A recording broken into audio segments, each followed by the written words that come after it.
strangle someone. Lord have mercy. You did this. I want you to know that. I know. Like, now recording. We're all well aware. Recording. The Crickbot is so fucking scary, man. Now recording. We're recording. Now recording. You know, it's made worse by the fact that it's a bear. Radio. Made infinitely worse by the fact that it is indeed a bear. Yeah. Yeah, that's what I was thinking. Lord have mercy. All right, well, Peter. Peter. Going to stab someone. This is Sorry, gonna be the that was my worst. last- This that was is my going last to be the worst VOD ever. No, it's a really historic telling of when Discord made the worst move possible. That's also true. Like, literally. True. It's a historical document. Yeah. Yeah. Okay. I think you made a documentary. Yeah, I mean, I'm going to have to respectfully ask everyone to hold off on the soundboard unless you're being funny with it. And I know that's super subjective, but I'm gonna put the power in your hands ever so slightly. Is that foolish? Maybe. I need you to please, after this session, put Peter, the horses here, in the soundboard.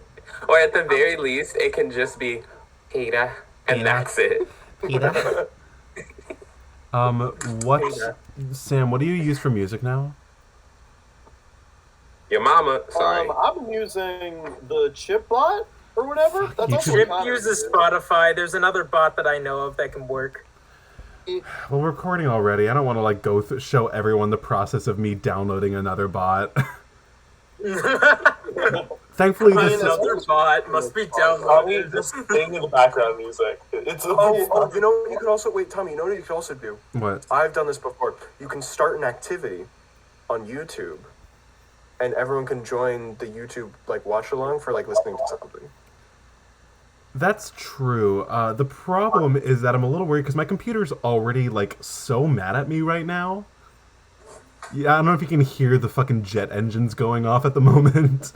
But if I unplug my computer, I'm scared it's just gonna catch on fire. So, can you loop Fire, that's something not with good. can you loop something with Chip?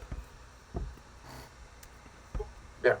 Yes, you can. Yes, you can. Okay, then in that case, Warm up. I'm just gonna scrap you out this real quick. Alright. My computer is like chugging right now. Holy shit! But we're about to have how many people in the playroom at Too once? many. Including bots? 73.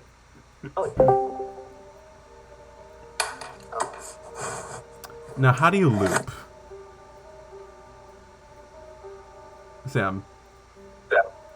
/ loop dummy. I don't know that. Sorry, that was loud. Ouch. Damn. Okay, all right. I think this'll do for now. We fuck with the Celeste soundtrack here. Oh, yeah. Staple. Well, hey guys.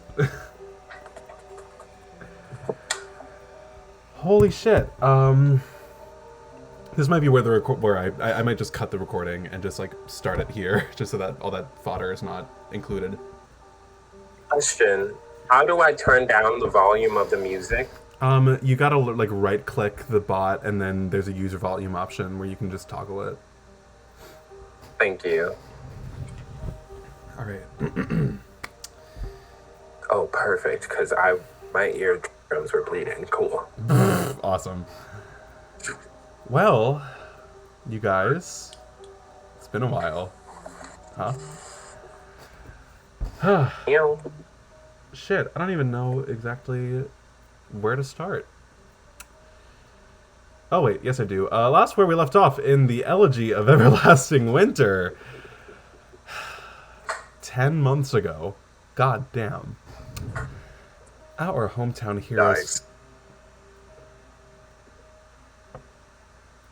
Our hometown heroes concluded their ever-eventful day at the Claudius Ptolemy School of Inspiration With, at long last, a reason to celebrate, and what better way to commemorate Dakota's 18th birthday than to embark on an outing into the woodlands, laying the foundation for the base of the Olympic mountainscape. I'm just gonna hold my phone and read it because I'm trying to lean it against my computer screen. It's not working. As our teenage detectives drifted off at the tail end of a long, exhausting evening, however, one of our heroes saw their life dangle at the edge of a blade pressed up against their neck. As Dion Therios infiltrated the party in the dead of night, eager to even the playing field after the party's brutal revenge against him snapped his final nerve. Weaponizing a magic so intensely powerful that he could barely hold it in his hands, Dion beckoned the arcane minstrel to his side, unleashing an onslaught upon the hometown heroes that not only left our heroes fighting to survive, but brought to the battlefield even more unwelcome company.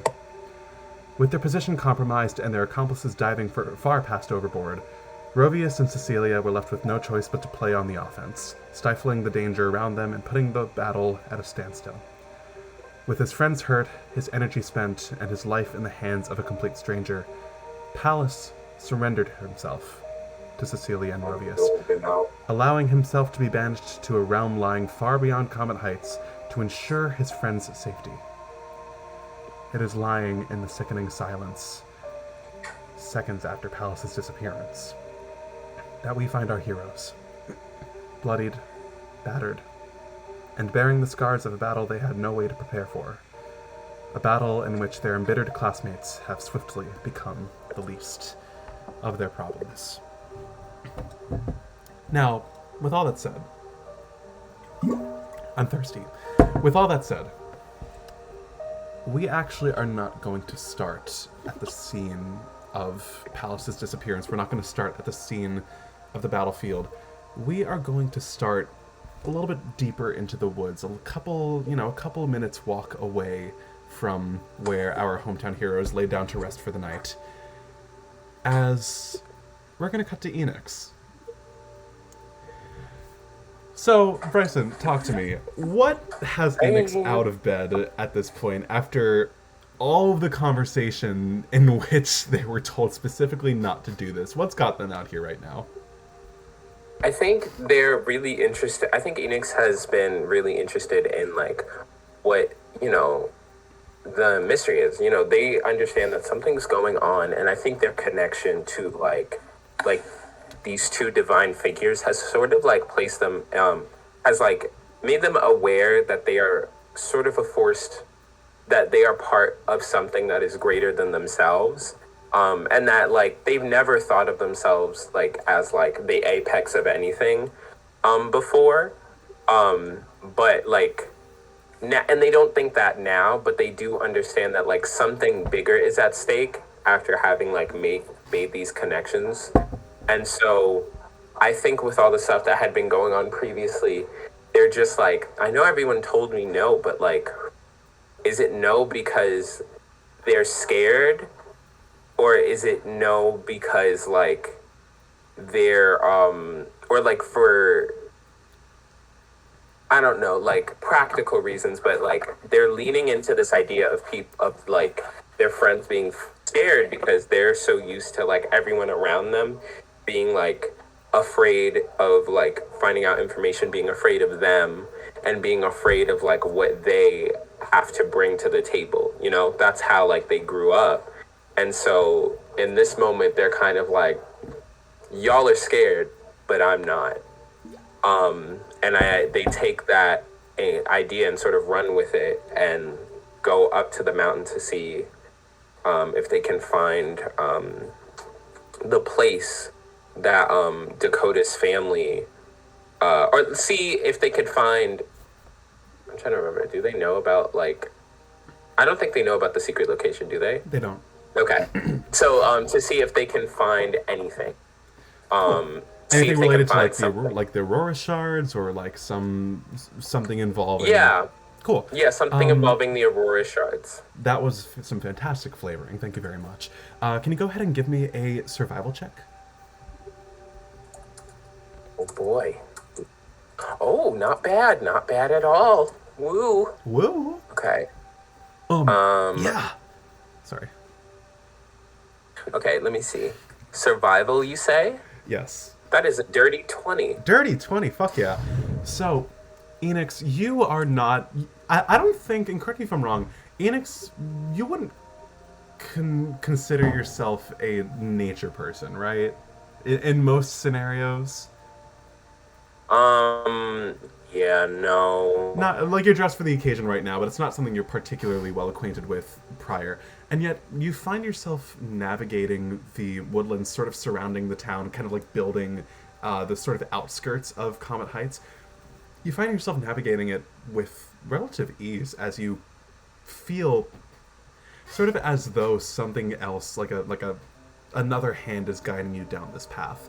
You know the town well enough, even if you don't exactly know the certain parts of it that you're not as familiar with, and as such, you're able to familiarize yourself with your location to the point where you're sort of able to kind of clamber your way through the woods and eventually make your way towards the kind of the edge of the woods where like the woodlands end and the mountain begins, kind of the foundation of the Olympic mountainscape is where you sort of find yourself at.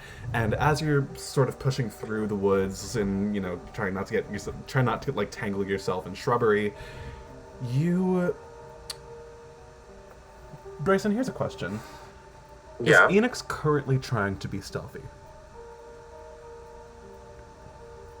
I don't... Okay. At this point, am I away from my friends? You are, like, you've been walking for, like, a good 10-15 minutes. I think you're Okay. good. Cool. So I think... I'm having trouble with this question only because I feel like I'm on a mountain and it's dark and, you know, at the same time as... Yeah, a little bit, because animals, there are not lions, because this is not a dry, you know what I mean. There are bears that aren't Dakota's pet, and so, like, it's a little, I'm trying to be a little easy, you know, not trying to, I'm a little nervous. Yeah, there is a bear. It's right in the center of the screen. Hi, Craig. No, for real. I'm so funny. Anyway, so...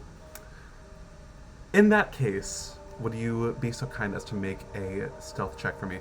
Also, would you like to just clarify, because you're wearing a different outfit right now, you're not exactly in, like, your usual cleric garb, would you still be rolling with disadvantage? Do you think? Oh, interesting. Because normally, like, considering Enix normally wears heavy armor, if I'm not mistaken. Yes, that is true. Are they wearing heavy armor currently?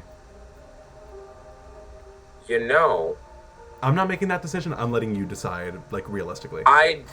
Realistically, I don't think they would be wearing heavy armor. If anything, I think they would be wearing light armor, but honestly, I don't have that on my sheet. Yeah, so, that's like, fine. Then in that case, can you give me a stealth check, no disadvantage necessary? Sick. I'm just gonna take that off now. Oh my god, my armor class went down. Okay. Oh god. Well, you're not going to be fighting Oh. anything. Okay. Well, you said stealth. Yes. Are we sure? Yes, I'm pretty sure. It's a calm. No, I already rolled. Can I? Not can I? Sorry. It's a 7. Okay. Was there a can I? Yeah, there was a can I. It was a guidance can I. Yeah, you can have guidance. Okay, sick. Yeah, Bryson, don't worry about don't Okay, that was a 4, so it's raised to an 11. That's an 11. Which Yeah, is Bryson, better don't than worry. nothing. Bryson, don't worry about your armor class. You're not going to be fighting anything anytime soon. Anyway, so sorry, Bryson. Anyway, I'm gonna make a perception check real quick. Oh fuck. Interesting. So, Enix, you find yourself at the edge of the woodlands, and as you're sort of like, you're not even though stealth and like discretion is on your mind, and it definitely was leaving the camp, that sort of discretion has sort of left your mind a little bit as you've sort of made your way away from the party. So you're not quite prepared to. This is flavoring. You're not quite prepared when you reach the edge of the woods and you hear a voice. You don't see exactly who it is, but you can hear very faintly. Your passive perception is like pretty good, right? My passive perception? Yeah. Well, I feel like it should be better, but it's not. It's 13. Yeah, 13 is fine. So, Okay. Enix, as you sort of come to a halt, you do hear a voice, the voice of someone talking to themselves, almost. Unusual, very, very unusual. Seems to be getting worse. If you would like to make a perception check, you may do so. I would, and I'm gonna do a little. I'm gonna be a little silly. I would like to use one of my. I believe this comes with. I believe this comes with my. It's not my channel divinity. This comes with my Twilight. My necklace. Oh no, actually. It's a result of like my Twilight domain. I'm going to use Vigilant Blessing and give myself advantage on this. Cool. Go ahead, yeah. I didn't. Well, hold on. Let's see if I crit. No, I don't crit. Okay. So that's and you said, what is it? Perception. That's a 19 plus 3. Whew. Very nice. Enix, you sort of peer through the bushes a little bit, and you can see it's dark, and you can see in the dark like pretty well, but like it's the dead of night without a lot of light around you. So in general, you're not really making out faces that well, but what you are making out is the silhouette of a lanky figure with lean rabbit ears. Lanky figure with lean rabbit ears. You see that this figure is kind of, and what you also see is that this figure is kind of crouching along the sort of edge of what is clearly the foundation, like the very, beginning of one of the mountains. And you do see you do see a light source of sorts, a smattering of what look like incredibly, ungrown Aurora's shards. You see that they're very much like little spikes and pricks in the ground. They're not exactly fully. They're in the process of growing. What you can kind of discern from this. But you do see the faint kind of multicolored glow, as that sort of is what illuminate. It's what's illuminating this figure. Oh, that glow of the Aurora shards is like sort of like aura style, like. Yeah. Oh wow. Prismatic, if you will. Do I recognize them? Do I recognize them in any way, shape, or form? The figure, you do recognize the voice, yes. Do I recognize their face or their body or anything? You can't see their face, but between the voice and the figure, I'm going to say Enix puts it together that this is the deputy headmaster. Okay. I guess I'm gonna Is Enix going to do anything, or are they going to?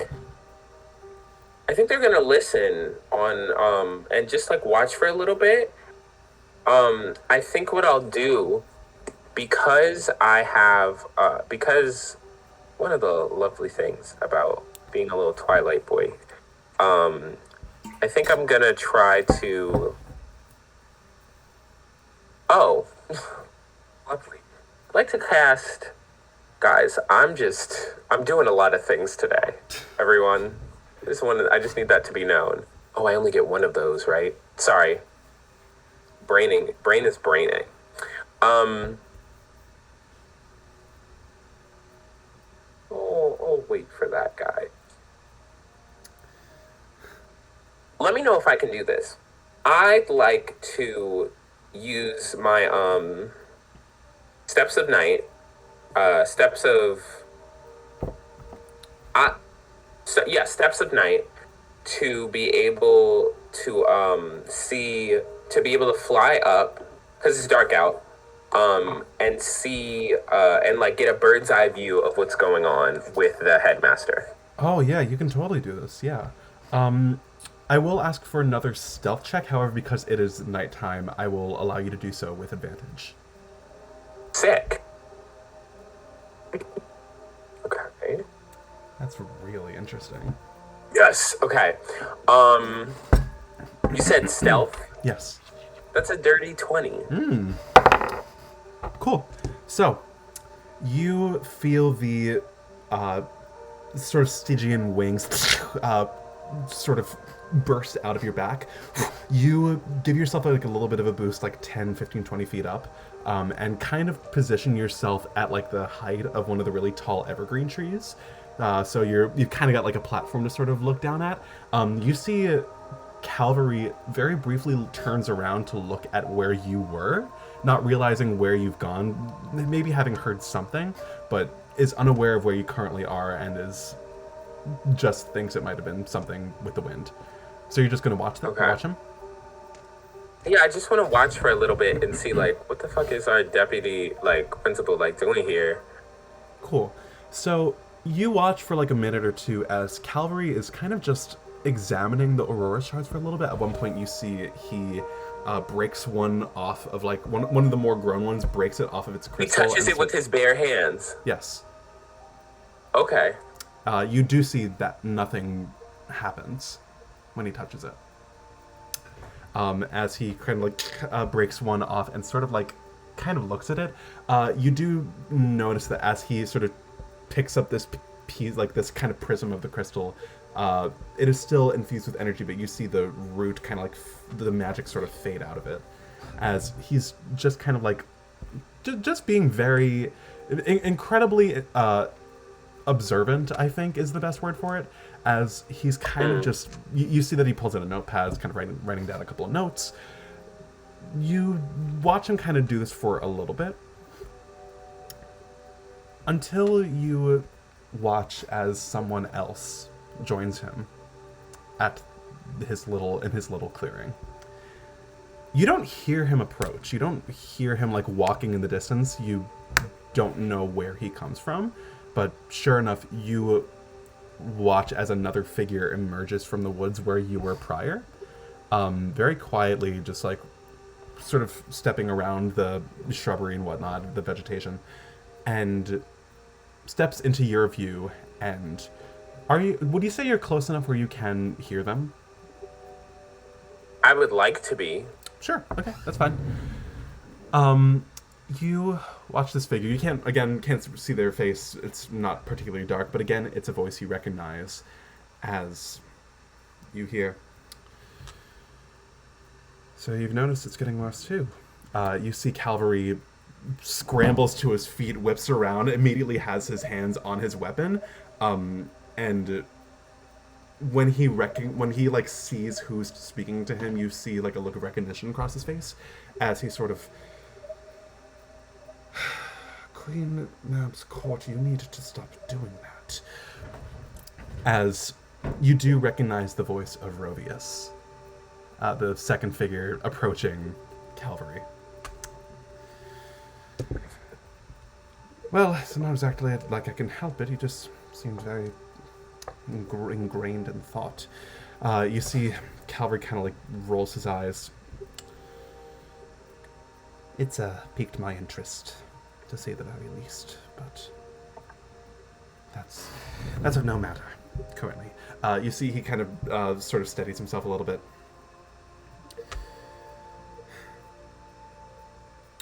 Rovius, what on earth are you doing here? At this point, I just need a clear answer. You see Rovius shrugs a little bit.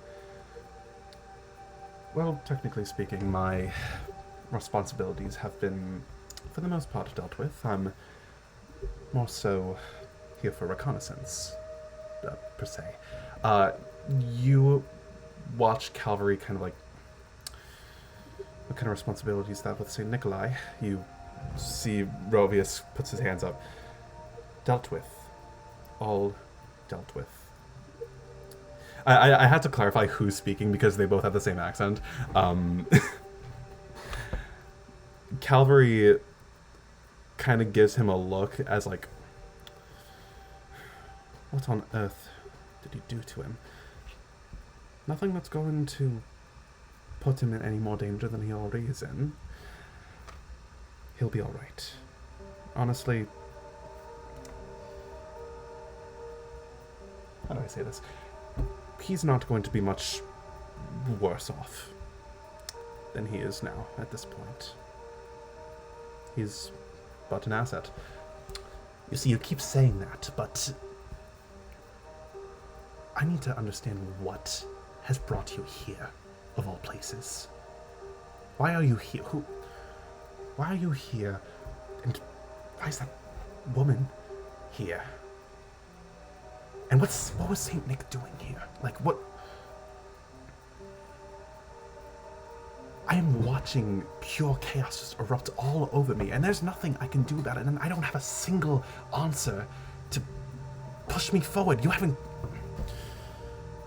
I just need one clear answer. And you see Rovius kind of shake his head. Percy, it's not that simple. I mean, I truly wish I could tell you, but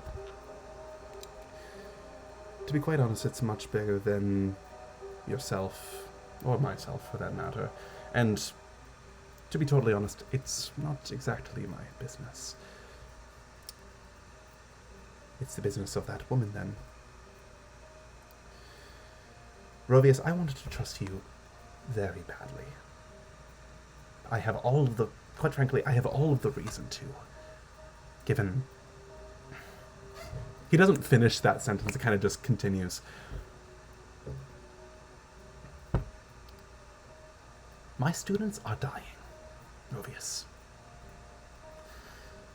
And it's because of you that it's getting worse. We clearly don't have the same prerogative anymore. I understand, and for what it's worth, I respect it. Truly, I do. You might not understand, but those kids mean quite a lot to me. And the fact that I had to stand there and watch as something as innocent as a school dance is raided by yourself and your little friend, and it's Saint Nick, for crying out loud, who, as far as I know, was there because of you. What have you gotten us into? Whatever it is, I don't want to be a part of it, and I know that none of these kids do either. You're putting a lot of people in danger, Rovius.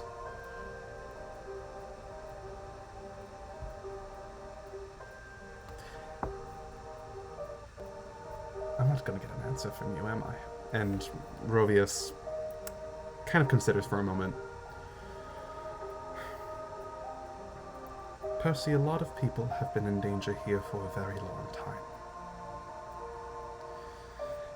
And I did not get any particular enjoyment from endangering you or any of the staff or students of the school.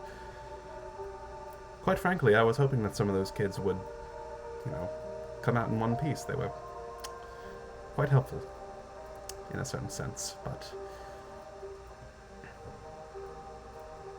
I need you to understand what the greater good here is, Percy. Greater good. I need you to understand what the greater good is here, Percy. Yes, there is a lot of danger here. But if you think that it's all coming from me, then, my friend, you are dearly mistaken. And once this whole mess is over, I would love to tell you exactly what's been lying under your nose for all this time, but discretion has been very important to me, and it's been very important to Cecilia as well. You see, Before Rovies can continue, Percy kind of cuts in. Is that what she's calling herself now?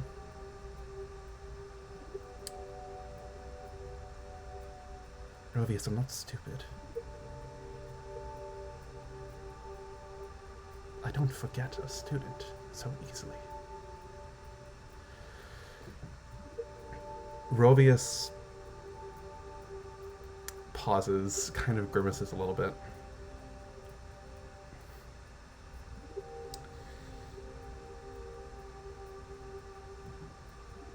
Your students mean a lot to you, do they not? She means quite a bit to me. And even though it might not look like it, this town means a lot to me as well.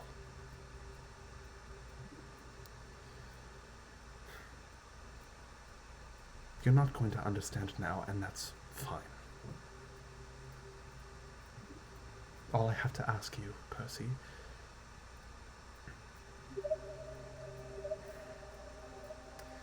I need a favor from you. You see, Calvary, what on earth could I possibly do to avail myself to you at this moment?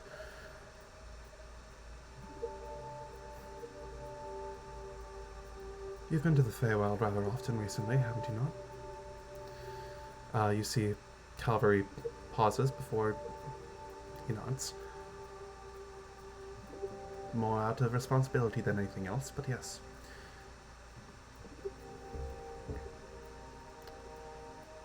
If I could ask you to make those visits with a little bit more, how do you say, care in the near future, you're going to find that someone is going to be there who you will most certainly recognize. It is someone that we do not wish to enact harm upon, but it is someone who could very well find themselves in danger if they make, let's say, a wrong move. You care about your students, don't you, Percy?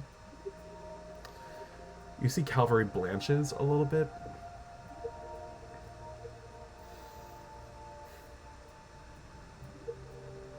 Yes. Yes, I understand.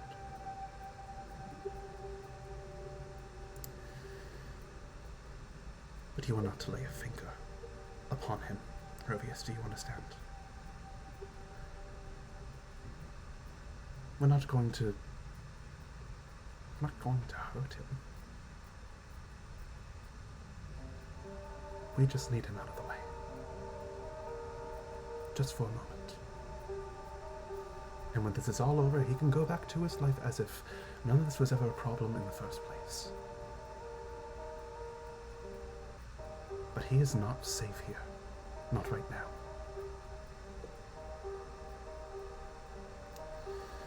You see Calvary kind of leans forward.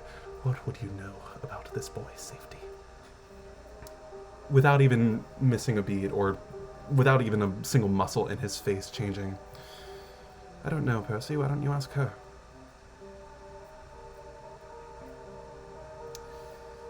You and I both know that I can't do that.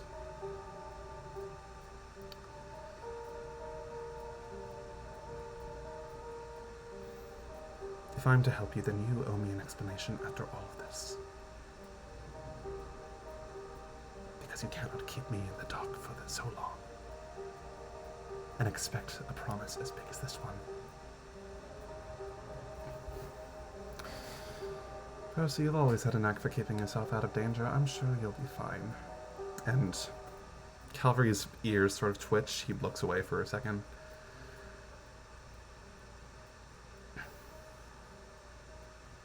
Fine. But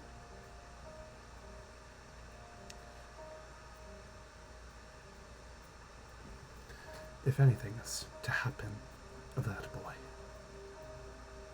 then you know who I'm going to go to. Well, I'd love to see you try, but sure.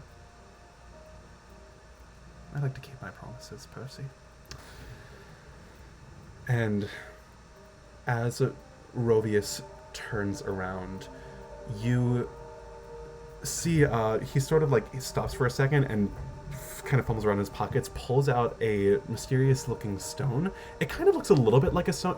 Enix, if you can like squint, you can kind of see it looks a little bit like a sending stone, but it definitely looks a little bit more advanced. Actually, hold on. Lake, question. Would you have ever shown Enix your communication stone that Rovius gave you way back when? Huh. I think I did bring it up to the party, so I very well could have, yeah.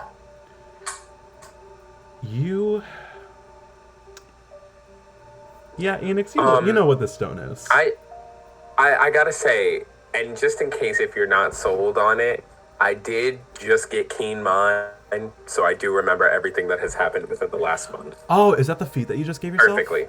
Yeah. Fuck I do remember me. everything. Cool. I'm glad I know that now. God damn. Perfectly. Okay. Yeah, fantastic. So, yeah, Enix, you know what that stone is, but you do know this isn't the one for Holly. It's a different coloration. It's just different. It's not specifically with your friend. And as you watch him pull out the stone, and like you can't hear the message because it's purely telepathic, but you see him blanch, like his already very like his already very like snow white face like somehow pales even further, and you see his breath kind of catch in his chest. No. Percy, I need to go. You see disappears in a flurry of snowflakes kind of like whirling around him. You watch Calvary kind of like look very much like bewildered, a little bit confused.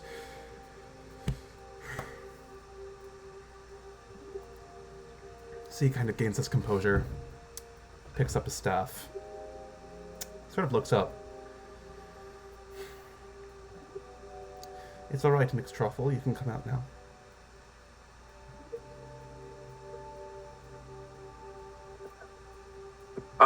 I am gonna go the other direction. I'm gonna go where I was going initially. Where are you gonna go? Wait, sorry, I can't hear you. I don't know what just happened. Oh, did you not hear what I just said? What is going on? Sorry, maybe it's something with my audio. Let me... I just dropped a fire line and Okay, Bryson now didn't can hear it.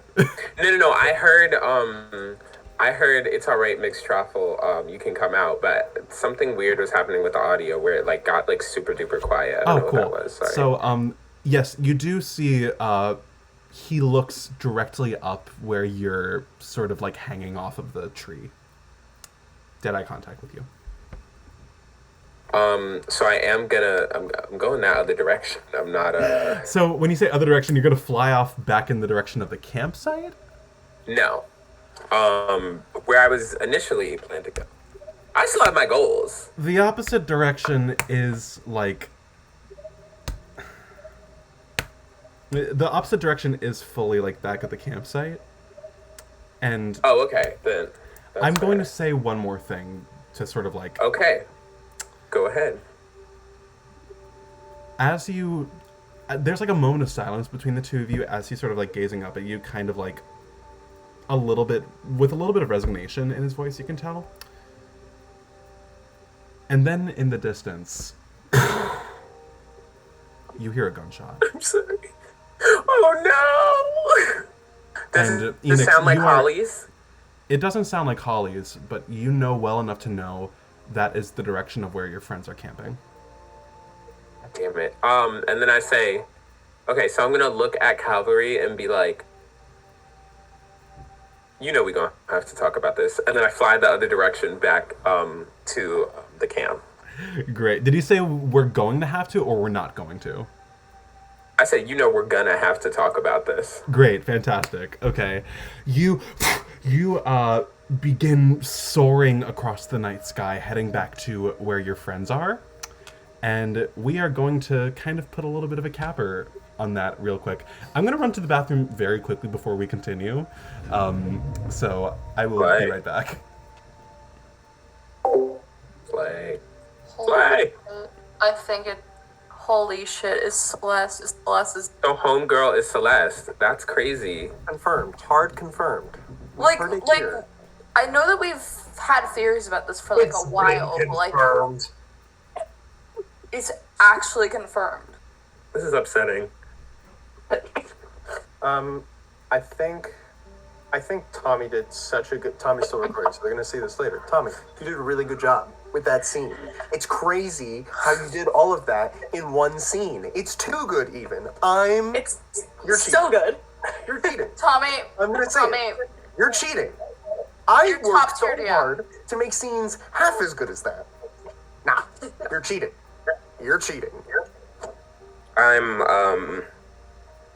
I feel don't like actually the think that was a entire real scene you made. I think that like fucking who's a director? Dude, Fableman. I know who you're He was talking in about. the Fablemans. He's a famous I'm a- director. I'm a bad film major. I'm so pretty just- sure his last name is something Fableman. Spielberg. I'm lying. I'm a liar. Yeah, that guy. I mean, he used to be named Fableman, but I don't know. But yeah, it was like that level. I feel like the entire scene was just a lot of. We may or may not be complimenting you right now. Oh my god, stop it. Thank you. That was a lot of fun to write. Just every second is like every time. It was just another thing. I really do enjoy watching. 20 minutes. It's been 20 minutes. That's insane. I really enjoy like watching the chat pop the fuck off during that one line of dialogue. This is going under the wham line section of the TV tropes page. So upsetting. How are we feeling? How are we feeling? All this information. Great. Big- great. big Now lore let's cut things. now let's cut to. Now let's cut to. Uh-oh. Hey, out of curiosity, for absolutely no reason, how is Aidan feeling right now? I'm doing great. I'm holding in there. Aidan's sitting here like, huh, Are you? what? Are you? Are you? Christ almighty. Okay. Turkey sandwich. Sorry, Are you turkey sandwich? turkey sandwich. All right. We are going to. Is everyone ready to continue? Like in a physical know, sense. are we? Emotionally, that is a whole other question. But we're gonna say physically, yes. We're gonna cut back to the campsite. About 10 minutes later. Holly, Pallas, Roselle, Syriie, Dakota. You all find yourselves at the end of the battle. And everyone is watching with, well, everyone who's currently conscious at the very least. Did you just say Pallas? Yes, I did. Oh, okay. Yeah, we're doing a little Alternate little bit of timeline. time travel. Well, Are we retconning that I'm unconscious as well? because I think we said because it's funny. You have to, Yeah, it's fun. you have to talk to Rovius first. I did. Well, I did. I feel like I don't know. Like, do we? We can retcon that. It's fine. Yeah, whatever. You guys watched about 10 minutes since this exchange that Enix watched. Roselle, Holly, you are standing around the now sizzling, kind of fading embers of the campfire, bloodied, bruised, torn by the elements of battle all around you. As you see, Syriie is lying at Holly's feet, unconscious. Dakota is actively bleeding out a couple of feet away from you guys. You guys see all around you Ezra, Lav, Pascal, Ori, Bianca, Sagas, all varying levels of incredibly injured. And you see Pallas standing with a stone-cold expression upon their face as Cecilia's blade is pressed up against their neck. You watch as Pallas surrenders himself. And sure enough, you see Rovius complete the banishment spell. And all of a sudden, before your eyes, Pallas is gone. You see everyone is like kind of... There's a general air among everyone who's currently up, at least among the NPCs, where it's like any sudden movements will set these two off. You watch as Rovius turns to all of you, and specifically makes eye contact with Holly, I think, at this point. Your friend is going to be safe. We are not putting him in any harm. It is simply a matter that he cannot be here. Not now. And not for some time. He will find his way. And when the time is right, we will return him to you. You have my word, Mrs. Nightsong. You see Cecilia, without kind of missing a beat, kind of like nudges Rovius and kind of nods towards Dion, who's fully like Family Guy splayed across the ground in the grass, fully like bleeding out and like probably in worse shape than I think anyone else here is. What should we do about him?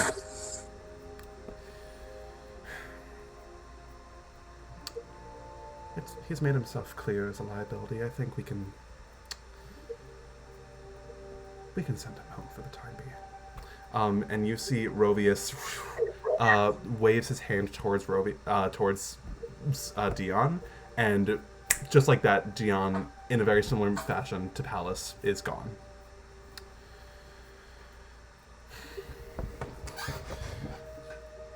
It's not a problem right now, not anymore. You see Rovius turns to all of you and kind of opens his mouth, but Cecilia sort of cuts in front of him. Very sorry to trouble all of you with this. Surely. You'll understand it a little bit. Shall we? She takes Rovius' hand, and the two of them are gone. Holly, Roselle, what do you guys do? I get Syriie and Dakota up. I don't know. Wait, actually, okay. I have a confession. Because I don't have my spell sheet, I don't know my spell slot situation right now. We can say then that as soon as they're gone, everyone, like, we'll say everyone else kind of runs into a panic, and you, Holly, you see Ori is like, shit, oh, fuck. They immediately rush to Cyrie's side, and they're going to cast Healing Word on them. If anyone's able to help Dakota up. Yeah, I have Cure Wounds. I'm going to cast it on Dakota. Perfect. Roselle, I don't actually remember the last time you've cast the spell. What does it look/feel like when you cast Cure Wounds? I think it's just really warm. It doesn't... It's bright and it's warm. Dakota, you wake up and you are burning to death. So, Dakota, you can roll those hit points. They're kind of like, don't really mean that much because a long rest is on the horizon. But, Dakota, you feel yourself, as Roselle is kind of like placing a hand upon you, Dakota, you feel a warmthness where like this, like the burning, stinging sensation that suddenly struck you while you were unconscious seems to be like easing up just a little bit. Oh my... What happened? You okay? I don't feel okay. No, I do not feel okay at all. Well, I think pretty much all I can assure you is you're not currently dying. I'm super thankful for that. Oh, what is... When... Oh my... Don't look at it. Don't look at it. No, I gotta pull Dakota, something out of here. you do see a bullet wound that definitely wasn't there when you first conked out. Can I go up? Can I join them talking? Oh, Sure. any of them had a gun. I am so sorry. I am so sorry, Dakota. It was an accident. I am so sorry. I need to get more gun safety. It's not. Who knew that a 16-year-old should just pick up a gun that Holly, they give me a stole sec. and use it? I like to think that Holly is fully in like Give me one hysterics second. right now as they're saying all of this. Dakota's gonna like focus really hard and just like telekinetically pull the bullet out as it's being healed. Make me a medicine check. I'm being healed constantly. It's okay. It's okay. It's fine. It's flavorful. It's fine. It's gotta come out. Like it's gotta. It'll come out. Dakota, go to a eventually. hospital. That is a 15. Cool. So the good news is that you are able to like telepathically like pull the bullet wound out. The bad news is that however many hit points Alex healed Dakota for, you take as you fall unconscious again. Yeah. We're gonna cut back. We're being really silly right now. We're gonna cut back to Syriie. As Syriie, you feel yourself wake up with a raging headache.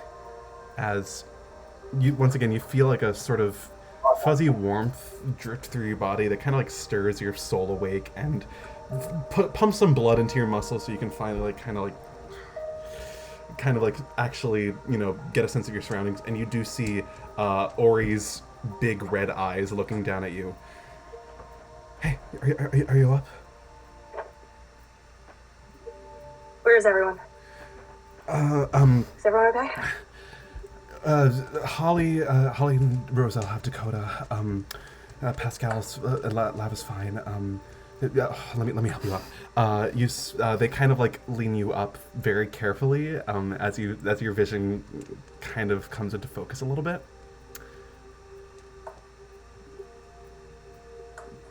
You're looking for him, right? He's not there.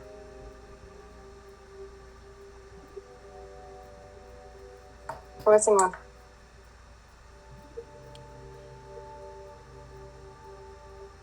Silence. Where is he?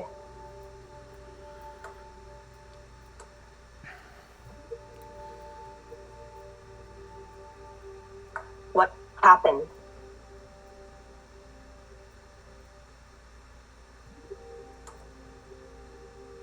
What happened?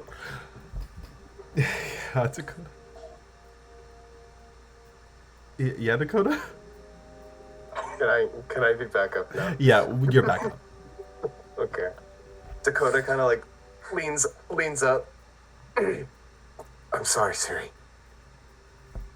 I tried.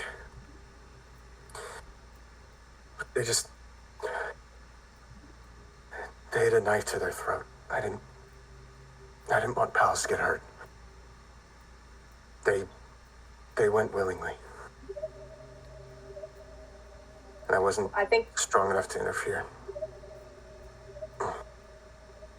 You can I blame think- me. Don't blame everyone else. Dakota's gonna lie back down. Yeah. Syriie is silent, but the eyes are pitch black. It's just like the aura she's giving off is just horrific vibes, just really bad. Syriie, you do hear Ori very carefully say, he did choose to go with them. We don't know where. They said they weren't going to hurt him. Didn't say anything An else. idiot. Sorry? He's a fucking idiot.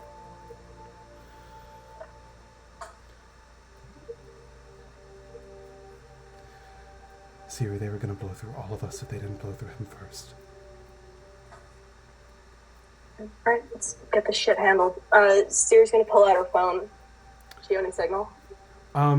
You don't have a great... You are in the middle of the woods, so I'm going to roll a luck check real quick. Natural 2. No. You have very little in the way of a signal. And as Syriie, like, as you're kind of like scrambling to your feet, you guys hear something darting through the woods in the distance, or not darting through the woods, but rather descending from the sky. As Enix, you arrive on the scene of the campsite.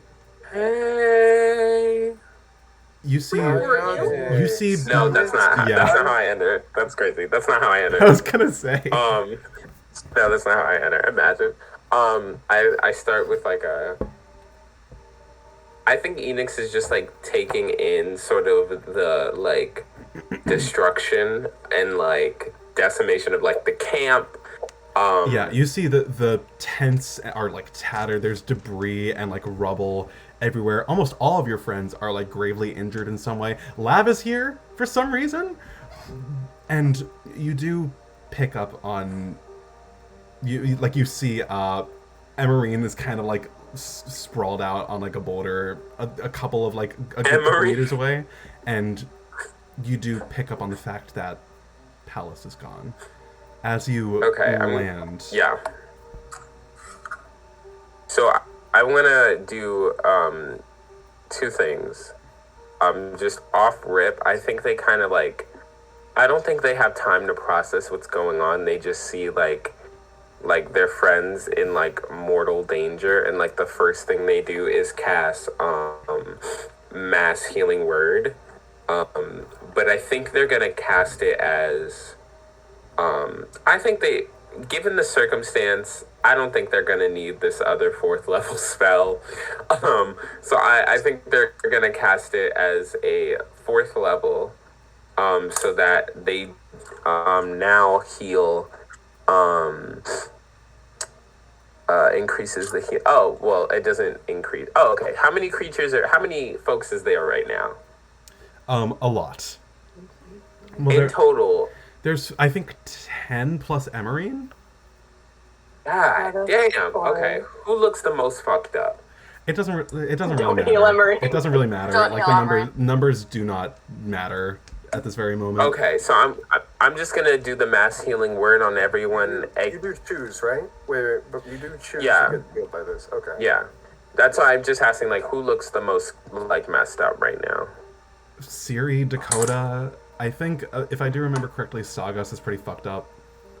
Okay, I'll do it on all of my friends with the exception of Lav, because I feel like I just get the sense that Lav is chilling, you know? Lav is actually, I think, the least hurt out of anybody. Yeah, that's what I mean. Like, I have a feeling that, like, Lav is, like, not, you know, messed up or whatever. I do it on all of my friends, on, like, the main 6, Bianca, Sagas, and Ori.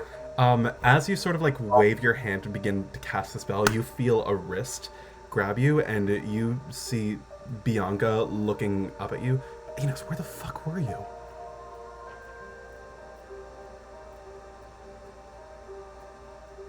Where did you go? I'm not gonna lie.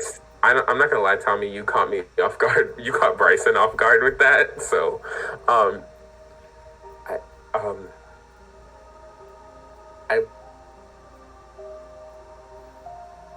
went to a. We talked about this. You see Ori kind of like tap her on the shoulder. Bianca, it's fine. They're safe.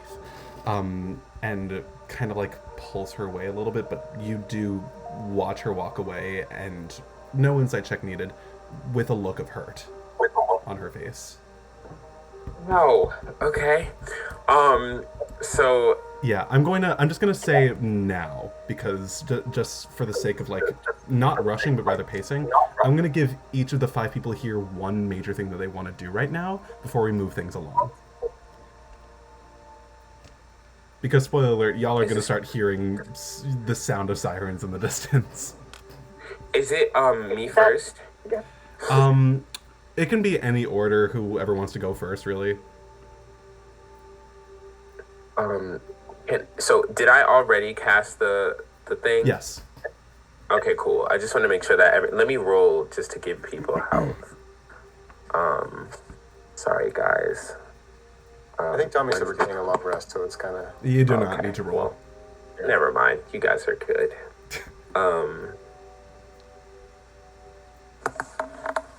Yikes. Okay.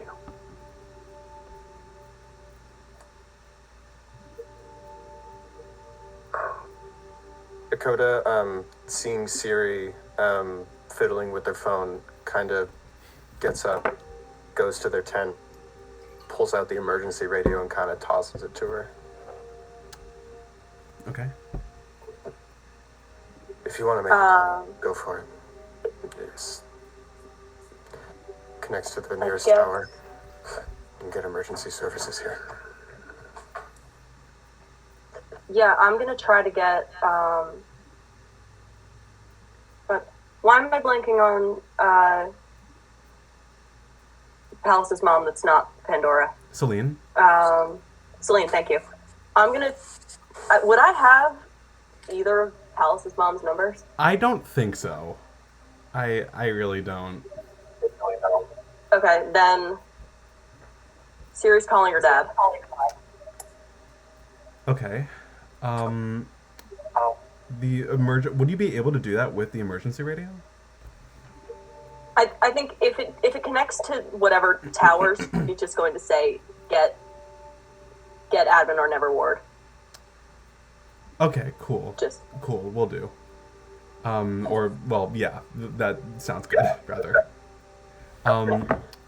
Okay, what was it, Bryson, what was it that you wanted to do? I don't even know. Okay. Is there anything, like, does anyone seem like they have any, I guess I'll, like, look for any traces of anything left behind by the parties that were there before, behind the baddies, the bad guys, like, any of them, did they leave anything behind, I guess? I don't know, like, I think Enix is just in shock and is like, I don't think they know what to do, honestly. Cool. You can make an investigation check if you'd like. Roselle, was there anything in particular that you want to do or anyone you wanted to talk to? I think Roselle is gonna go up to Enix and she's gonna say, why did you do that? Where did you go? Hey, I went and I'm oh my god. Sorry, my dog is doing a lot right now. Chops. What the heck? That was weird. Anyways, but like, I think Enix is like,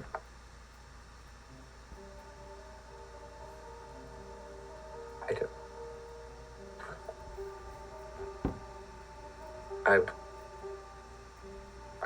went to go check some of this stuff out, and I thought it was gonna be fine, because we were all just camping. It wasn't. We weren't supposed. This wasn't. We were all just supposed. Enix, I didn't want something bad to happen to you, and then I wake up and everyone's hurt all of a sudden, and you're gone, and Syriie almost died, and Dakota got shot, and something happened to Pallas, and you were gone, and I didn't know what happened to you. I didn't know if you'd been taken, and I didn't want you to go in the first place alone, because so many bad things have been happening, and you are a terrifically competent person, but you are also just that. You're just a person. If you were alone, something could have happened to you, something bad could have happened, and no one would have known. I'm sorry. I thought I could handle it, and I thought that. I didn't go with you because so many things are happening right now, and I know I can't make you promise this, but can you not do this again? Yeah. I can't. So many bad things are happening. I can't lose my best friend, too. Yeah.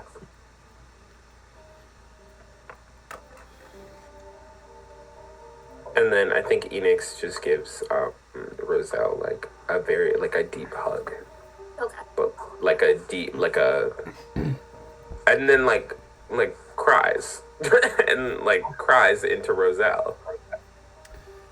Roselle's crying too. There's this moment between the two of you, and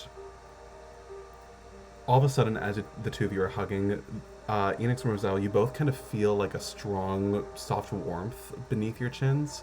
As Roselle, you kind of notice, without even realizing it or procking it, Carnation has emerged from their kind of like spot within your mind and is kind of like curled up against Enix right now as a gesture of comfort. Enix is like, shit burns. Ow. Holly, is there anything that you wanted to do? Can I... Are Pascal and Lavinia sitting together, or are they like... So you see Pascal is currently helping Ezra up, and you see Ezra is like... Ezra is probably, aside from Syriie and Dakota, probably the worst kind of hurt out of anyone here. You don't really know the full context of what happened to him, but you do see he looks like he's just in utter shock as Pascal is kind of like... Pascal is getting Ezra's blood on them, like, as this is happening, but Pascal is just being like, Ezra, it's alright, it's gonna be okay. And you see Lav is kind of just off in the corner. You see that she's helping Ori tend to Sagas, but you see that she's like kind of tunnel visioning a little bit. Not in a way that she's like freaking out, almost the opposite. Like there's suddenly like kind of a switch flipped and all of a sudden she's like in full steam ahead mode. Like, I need to get this done. My friends are hurt right now. In that kind of sense. They are not interacting with one another. Quite frankly, there's a little too much going on right now to touch that. No, I'm not judging that in... Yeah, no, I didn't think so. Yeah. Both of them seem very busy, and I don't think I want to bother either of them. I think that, honestly, Holly goes up to Syriie. Oh wait, is Syriie at this point doing the call? I don't know how long the call would take.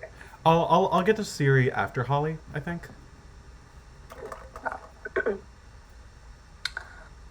Hey, I just wanted to say I'm sorry. I didn't know anything about Rovius and anything like that.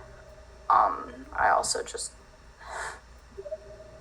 I know you're down at the time and you didn't see, but they said that Pallas should come back safely. I just wanted you to know that that's... I don't know how many people filled you in and out, but and I just... I'm sorry about the whole Rovius thing. It's clearly more than any of us can handle. Yeah. I really did think that you were the one that Rovius was telling, but I'm sorry. Not right now. It's not a joke time. I'm sorry. Sorry, so sorry. I am paying attention. Things are happening right now, very quickly around me in real life. Nothing bad. Don't worry. You're good. Okay. I know right now it's not a joke. No, you're good. So you're kind of just going to leave Syriie to her own devices after saying that? basically. Cool. Is Dakota going to do anything other than get the radio to Syriie? Dakota kind of is a little bit in shock. Keep in mind, seeing I everything. feel like Dakota is kind of like unofficially on a level of exhaustion right now. Yeah, no. They're like going through it at the moment. They kind of are looking around, and they just instinctually, their body starts moving on their own. They just start packing up camp, wordlessly, not looking at anyone. Yeah, very quietly. Kind of feel like your body's sort of Just moving. begins to break down each tent individually, putting out the fire with a bucket of water. Dakota, you're kind of like methodically going from tent to tent. Sort of like not really thinking about it, not really even feeling your body move. Just being aware of it, but not being quite in control. Just quietly cleaning everything up and trying to get things squared away. Syriie, you try and page your father, you said? Yeah, and if I can get a hold of him, I need him to contact people, but... You know, paging admin or Neverward. For a moment, there's silence. Until you hear an incredibly groggy voice from on the other side. To what do I owe you this pleasure so early in the morning?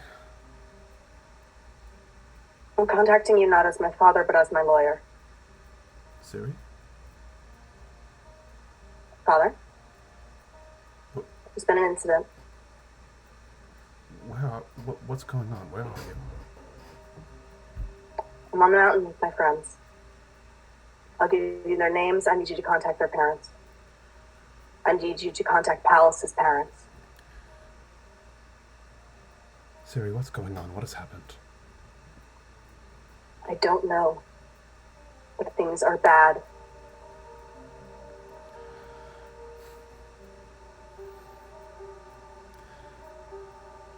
Give me the names of everyone there. Is everyone safe? Are there authorities on the way? I can hear the sirens. As he says that, you guys do hear in the distance the sound of a very far off distance. I don't know if you can hear it. Just picture a siren right now, as y'all fully like bursting through the woods are like kind of like a large hovercraft, not even really a police car because it kind of can't really navigate the woods that well. But sure, we're not going to roleplay all of this out, but needless to say, when someone hears gunshots in the woods, people come running. Yeah, we could say that there was a chopper, but why not? It's a little extra, but sure. As you realize the authorities were called, and upon seeing the state of everyone there, you know that there are some medics on the scene. They are instantly on top of you guys. You are all slowly like carted into different vehicles and have your parents called by those who actually are able to sort of reach out at this point. The campsite is taken down. People are questioned. Does anyone say exactly what happened to Pallas?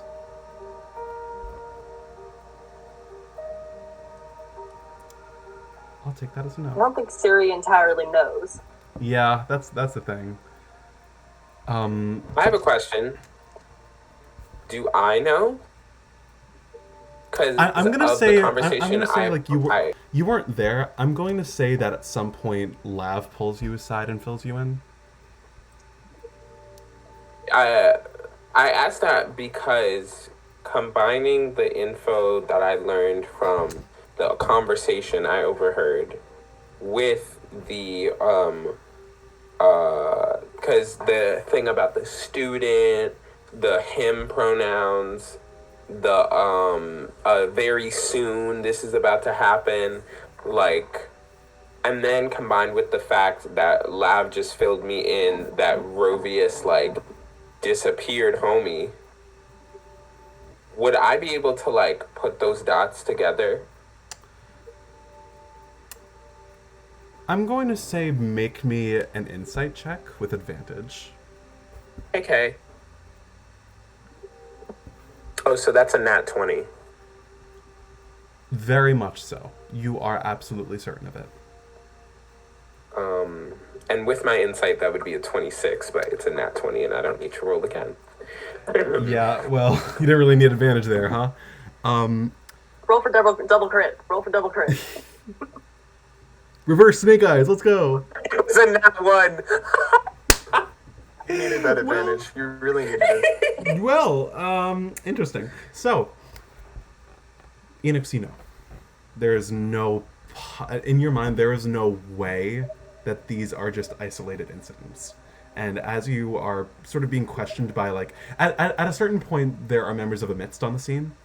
And as you are sort of being, like, taken away from the campsite, you're all being questioned. Enix, do you fill them in on everything? Like, what you learned outside of the... Oh, who do I fill? Who? One of the authorities of Amidst. I don't trust organized government. Like, as, like, that's, like, one of the cruxes That's of, like... literally one of Enix's characters. Yeah, like, that's my, like, thing. Oh, boy. I don't think I do, but I think I contact Celine, if possible. I don't know if Syriie can. I don't think there is a world where Enix can either. But Pallas's parents have been called. Like that, yeah. Cool. Can I like talk to? I mean, like, they're on the scene? I'm assuming. Because they're like, where's my aren't son? like they aren't rushed to the scene immediately. You guys are like leaving the scene right now. Got it. There's a lot going on right now, and it's hard to exactly. I'm nervous because I don't trust. If there's anything I don't trust, it's Amidst. You know. So you don't mention what you heard Rovius say to Calvary. No, I don't think so. I hope that's the right decision, but I have to stay true to my character. Okay, cool. Thank you for being true to your character. It's really hard to describe or roleplay exactly what happens because it's kind of a blur of like being passed around between people and locations. Just a fog of like doctors and detectives and concerned parents. You all are taken to what is it? Blanking on the name, but the hospital. I'm forgetting what saint it was named after for a moment, but you were all relocated to the hospital. Some of you were asked to stay overnight. I think Syriie and Dakota for sure were both. It is Saint Raphael's hospital. Saint Raphael, thank you. Yeah, Syriie, you have some broken ribs, and Dakota fully has a bullet wound. So you guys are both asked to stay the night. I think probably like Ezra is also, in the hospital that night as well, like overnight. Everyone else, they're sustaining injuries that can be healed, pretty cleanly by higher level healing magic, and as such don't need to be kept overnight as like major, health concerns. But over the course of the evening, people's parents show up. Enix, your folks, I think Enix parents are already there when you get to the hospital. No fucking way that they wouldn't. Roselle, I think your dad was already working a late shift, so your family is there when you get there. Syriie, your father is there. Your father is there alone. But, Dakota's folks, you see just like a lot of families, and you guys don't see Pallas's parents at the hospital. I mean, their kid isn't there. Like, don't squint at me, gay boy. Yeah. the rest of at this point, like, by the time you guys left, it had to be like 2 or 3 in the morning. There was like, it's very hard to describe exactly what's going on other than just like, it is a blur. And some of you are brought home that night in, you know, quiet vehicle rides home. Oh my god, Sam. Some of you are brought home in empty, quiet vehicles. Some of you fall asleep in hospital beds with your family members slowly dozing off near you. Syriie, your dad doesn't really fall asleep. He spends as much time as energy you have to, like, get answers from you, and, like, as you don't have a lot of energy in you as is, so he doesn't, like, you know, force that much out of you before you end up conking out. Can I say, I think Syriie is kind of in a bit of a just mix of paranoia and anger. And I think she is ensuring that her younger friends all have their parents present. And she points out to her dad her friends that are over 18 and encourages them not to speak to anyone without him present. Over 18? Are Dakota, 18 or older. Are Dakota and Syriie like in the same room, or is it like separate room? Like I think situation? you're in like it's a hospital situation. Okay. Yeah, I mean, I think the 18ers consist entirely of Ori and Dakota, if I'm not mistaken. Even if it's just the two of them, she's just like, I just go speak with my friends and be present when people speak to them. Will do. Get some rest, Syriie. You see he puts a hand on your shoulder and, like, in a rare gesture of, like, gentleness, squeezes it as you feel like as you feel yourself, like, kind of are lulled into a bit of a sleep. Dakota, I think Admonor does come up to you. How much does Dakota say? Who is he speaking to again? Syriie's dad. Oh, well, they're lawyers, so. What do they ask? Just what the fuck happened, basically. Like, they ask kind of like a breakdown, like a play-by-play of what happened that night. You don't have. We're not going to roleplay it, but just I want to get a general gist. Dakota goes over from the moment that they were at their house, Dakota's house, to the moment that they went to the camp. And kind of, without, like, the detailed notes of conversations, just everything that, like, happened, basically. From, like, certain people appearing to whatnot. Cool, got it. You fill them in on what you can, and eventually, as, like, the sun is, like, rising in the sky, you're finally taken home. The vibe for everyone whose, like, parents are taking them home tonight is just, like, there is no spectrum, there is no range, there is only, like, my kid could have fucking died, and they're here, and they're safe, but what the hell were they getting themselves up to?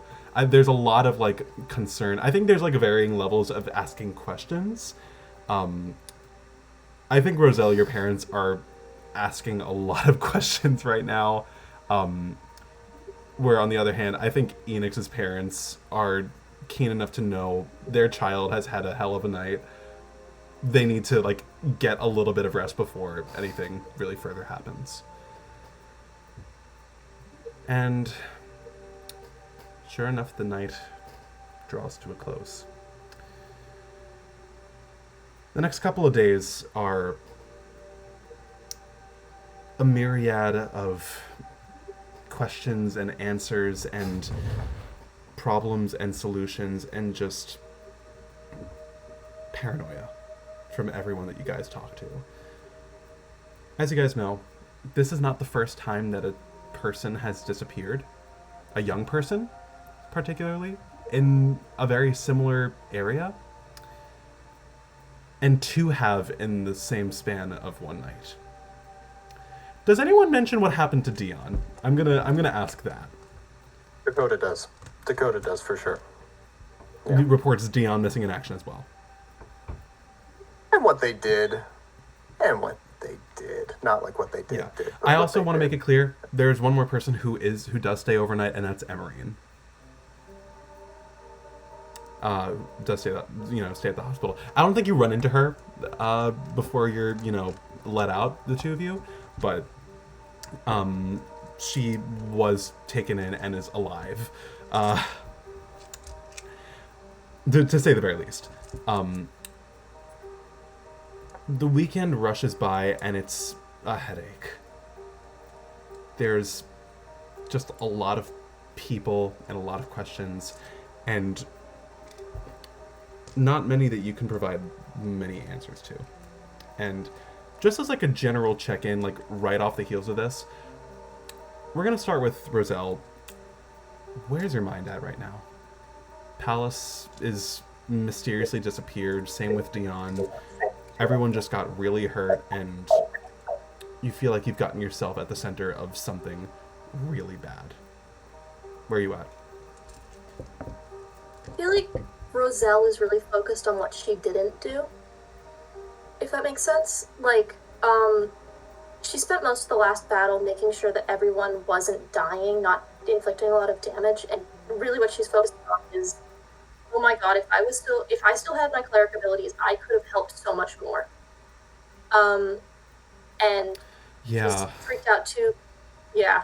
And she's freaked out too because she's like, oh my god, I didn't do anything with Pallas, but I mean, part of it is what could she have done, but also she feels horrible for not doing anything, and she's just in a spiral of all the things that could have went wrong and how much worse it could have been.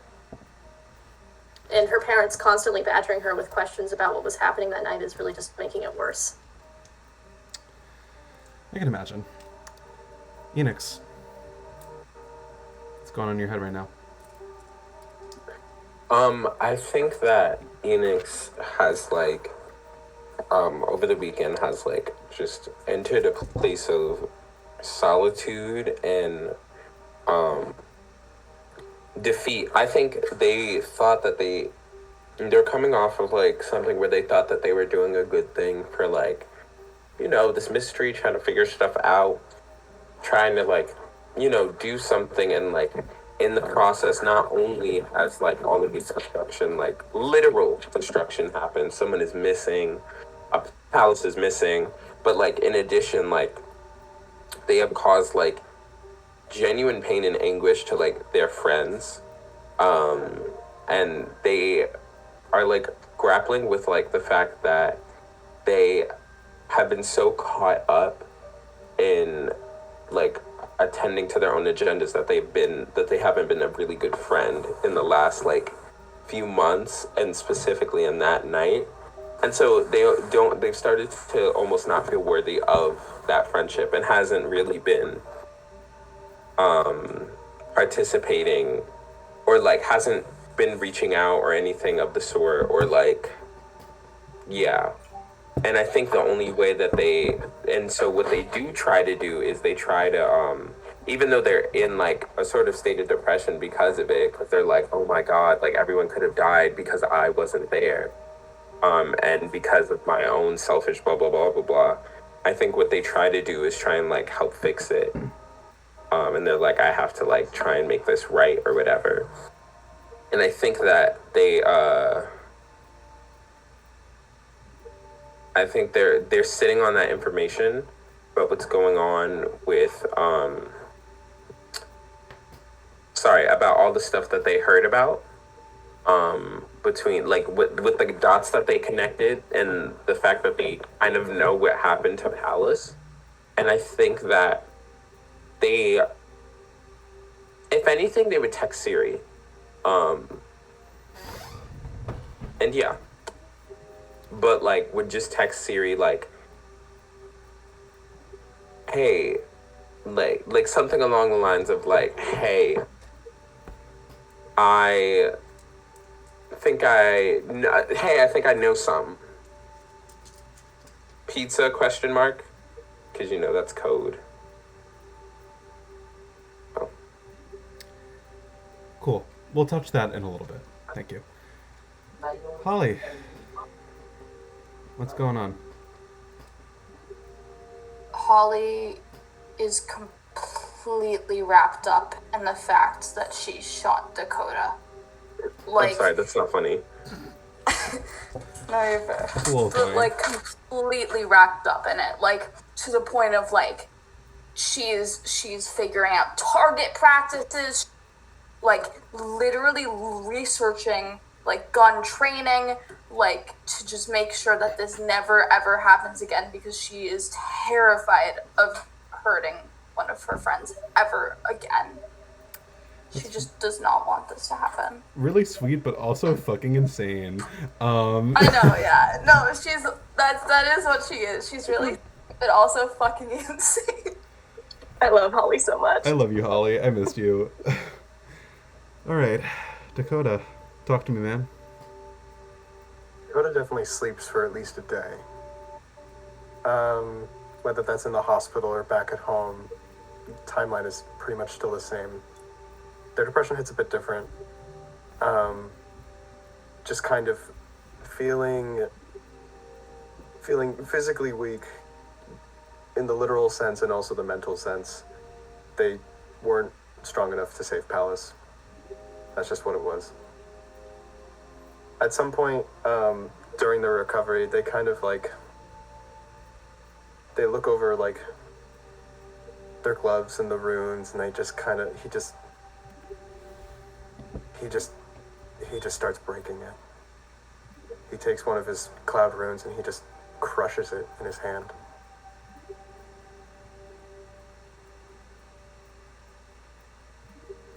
No more games.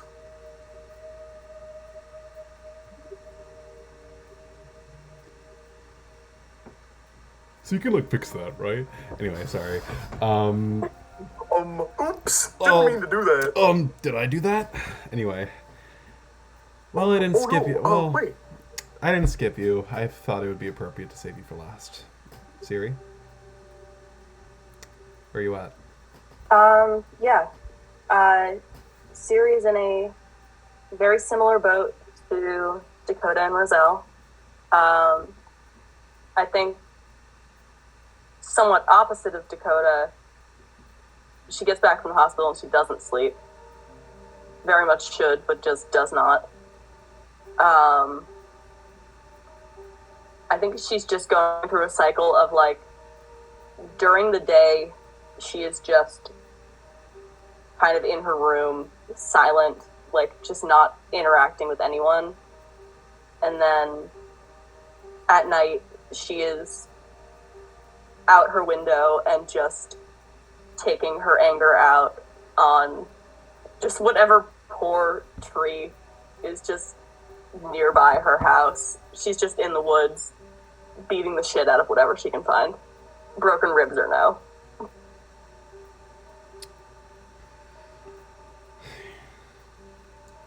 Pallas, how are you feeling? Okay, anyway, so, Great, okay. We are about an hour and a half in. So I just want to, like, touch base with everyone. How are we feeling? Thumbs up, thumbs down, thumbs in the middle. Everyone feeling good? Okay. Do you want to call a really quick break so people can, like, run to the bathroom, get water, whatever? Yahoo. I'm sticking around. I think we all should dehydrate on camera. Anyway. Yeah, if y'all need to go, go now. Emerine better be in fucking handcuffs in that hospital. Dakota shared the deeds.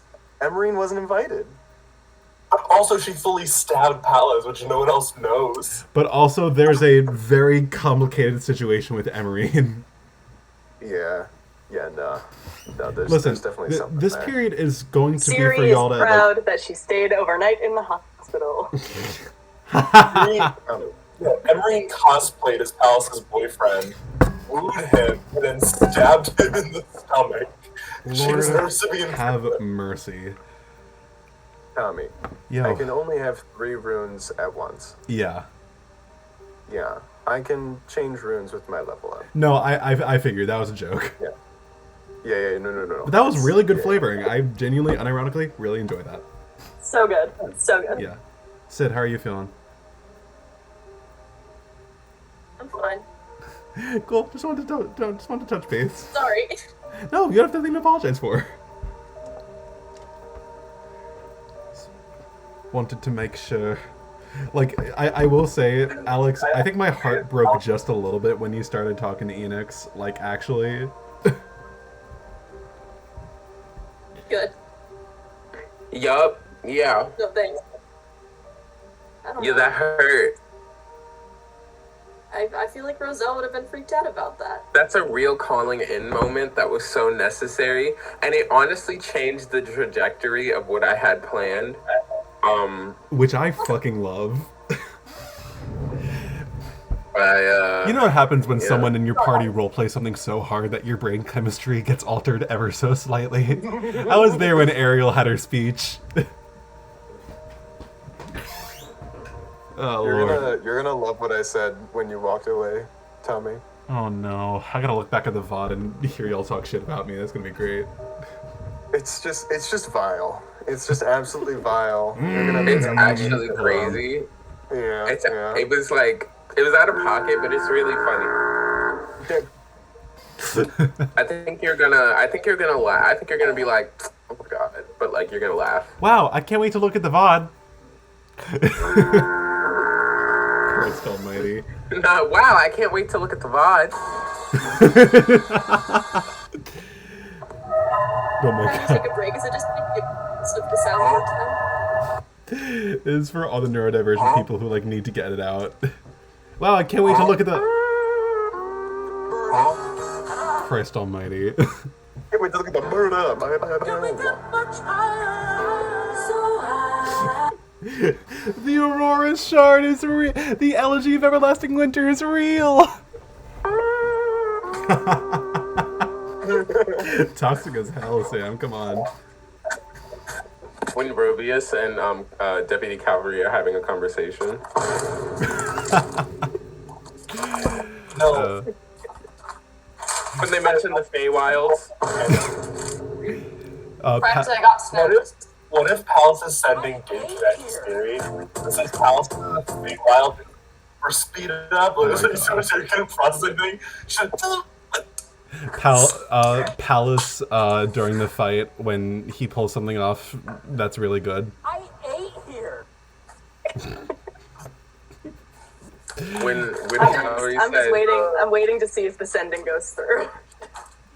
Just when waiting. Cavalry is like, that's you can come out now, Enix Traughffle.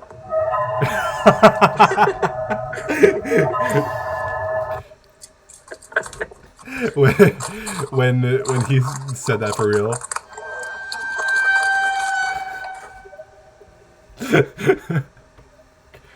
All the people who hate Pallas when Pallas disappears. When the internal like what happens the second after Holly exits Dakota.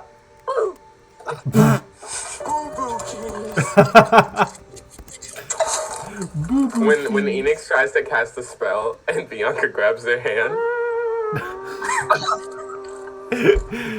Oh god. Enix when they use their steps of the night to fly. No, literally. Oh no, Enix. No, this is when Enix uses steps of night. Please, God. Hey, do you guys want to hear every single time Dakota gets big and Tommy has to react to it? Yeah. Please do it. No, we need. You know what we need? We need the Mario sound now added on here. The like big one every time Dakota gets big. It's perfect. Alright. Phenomenal. Is everyone ready to continue? I'll take that as a yes. Sam, shut the fuck up. All right. Cool. I will say Aiden. Oh no, Aiden's back. Aiden just unmuted. I mean, Aidan is also not participating in the session at this moment. Hey, Oops. Hey, I'm trying to include them. I'm not. Anyway. Diversity, equity, and inclusion, Tommy. Tommy, stop gatekeeping. Stop gatekeeping. My bad. Anyway. Let's continue, guys. So, I need the MTA. Wow. anyway. So, we're about to get into the part of the session that's going to be really wacky. Because, as you guys know, Wackadoodle. we are currently going to experience a month-long time skip. This was November 11th. The time skip ends December 10th. So, I'm going to... Here's... So, Bryson's dead. That sucks. So, here's what's going to happen. I'm going to describe what generally happens over the course of the next month first. As just like, you know, general... Oh, Bryson? Oh god, they're gone. I'm dead. That sucks. I'm going to generally describe what happens over the course of the next month as just like very like broad descriptors of the energy of Comet Heights and what y'all's lives kind of become for the next month or so. And then we are going to get into research points and then roleplay. Because almost everyone has it. First off, show of hands for the 5 people who are currently in Comet Heights. Who has something that they actively want to research during this time skip? So, like, 4.5. Cool. We'll get to those first, and I'm only asking for one of each, just for the sake of pacing, just so there isn't one person doing, like, a whole lot of shit for a really long time. So we're going to... Sorry, me too. Okay, 5. So we're going to hit those research points and then get into any roleplay that y'all want to do, given that we have the energy to do so. So, getting back into it.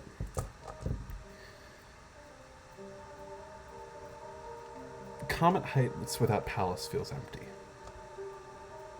Whether or not you were his best friend or one of his skeptics, or if you straight up didn't like the guy, the vibe of the town drastically shifts with the knowledge that both Pallas and Dion have gone missing.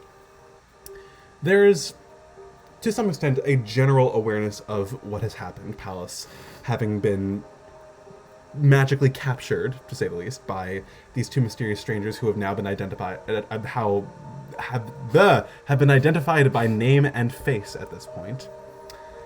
So there is a general active awareness of who Cecilia and Rovius are, and, you know, across the board people are keeping an eye out for them, but the energy at school and around town is just completely turned on its head.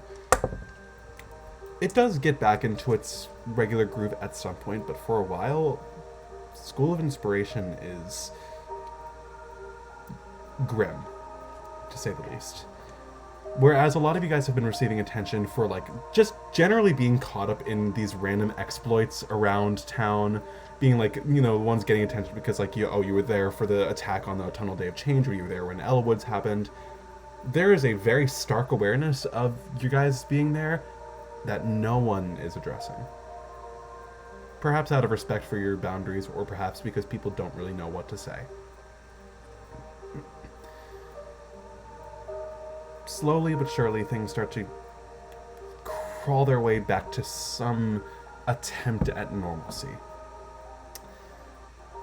When you guys get back to school, after a little bit, it is eventually decided that Rizzy is going to take over as interim student council president in Pallas's stead.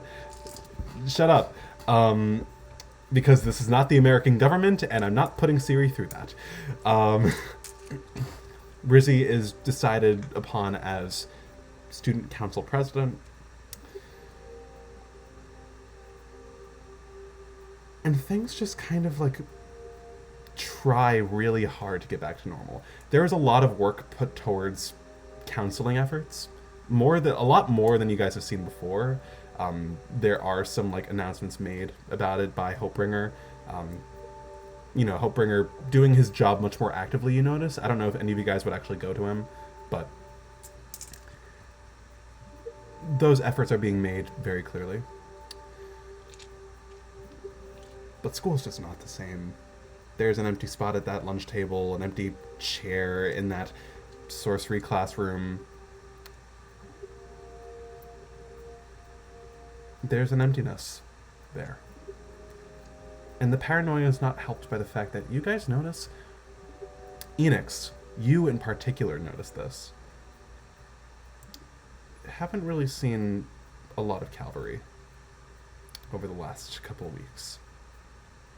Now that you think about it, not really at all.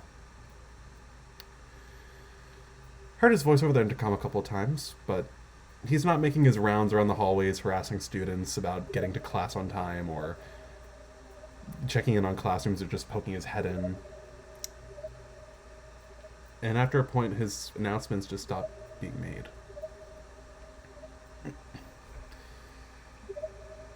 In general, there is a very keen awareness that you all have experienced something incredibly harrowing. And a lot of people want to be there for you, but not a lot of people know how. As, sure enough, things begin to sort of pick back up again. Before you know it, it's December.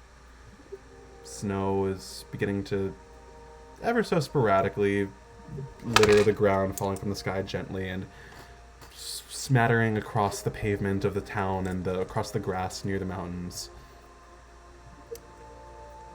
Things carry on at school. Talks of preparations being made for the day of change, the vernal winter of change, that of winter. You guys don't hear a lot from Pallas' parents. You don't really see them at all. Syriie, you may ask your father at one point, and he doesn't really give you much of a satisfactory response. The most you guys get is a newspaper statement from Celine, specifically,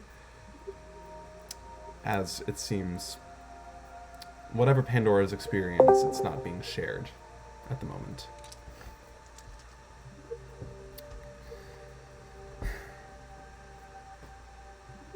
The carrying on is being made whether you want it to or not. And the only thing you guys can do is move along with the current. So, we're going to start with Alex. What was it that you wanted to this is not necessarily at the end of the time skip, this is at any point during this month-long span. What was it that you wanted to look into more?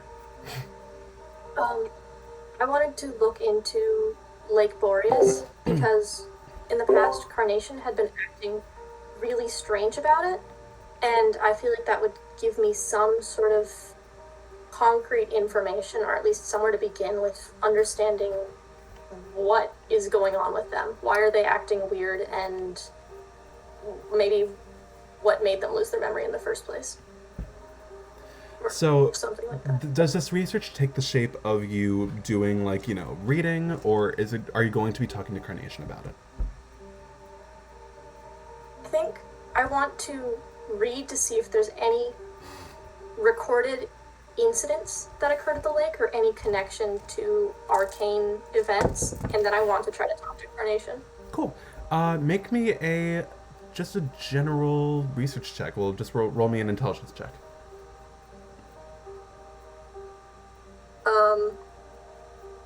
Just a straight intelligence? You can make it like investigation if you like. Okay. 12. 12. So you kind of go straight to the library at first, and you kind of sort of like leaf your way through a bunch of different like geographical texts and like history books, sort of ask around the neighborhood and kind of approach people who might know a little bit about it, but for the most part, Lake Boreas is a lake, which is really unusual. It's affected by the Arcane Mistral just about as often as anywhere else. I mean, it's notable for the fact that it's in the middle of the woods, and it's kind of, a little bit secluded, but For the most part, the most interesting thing you pick up on is the name.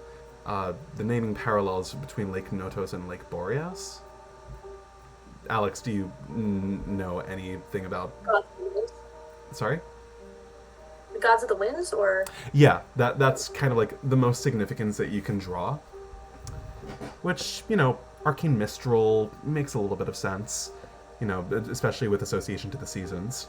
But Lake Notos... Lake Boreas. Lake Boreas doesn't really have much special about it otherwise. Not that you know of, at least.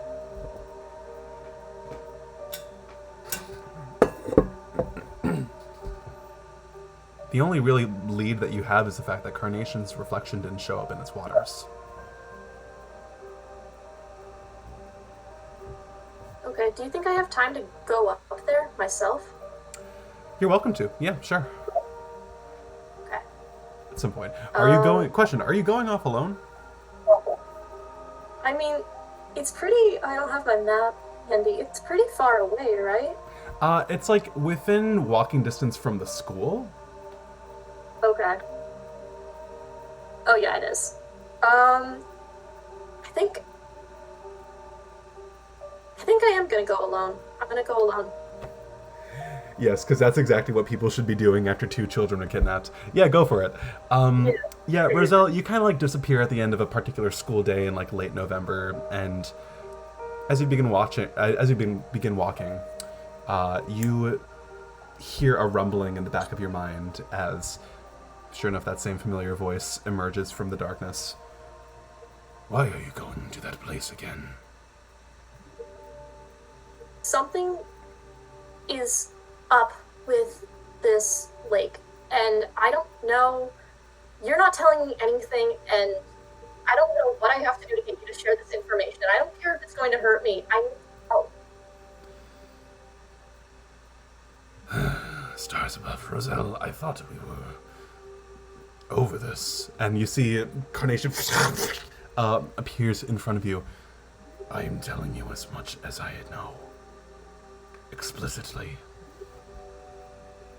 So, I don't know. If you don't know anything else, maybe like I could use you as a negative compass. Like the worse you're feeling, the more something relevant is happening.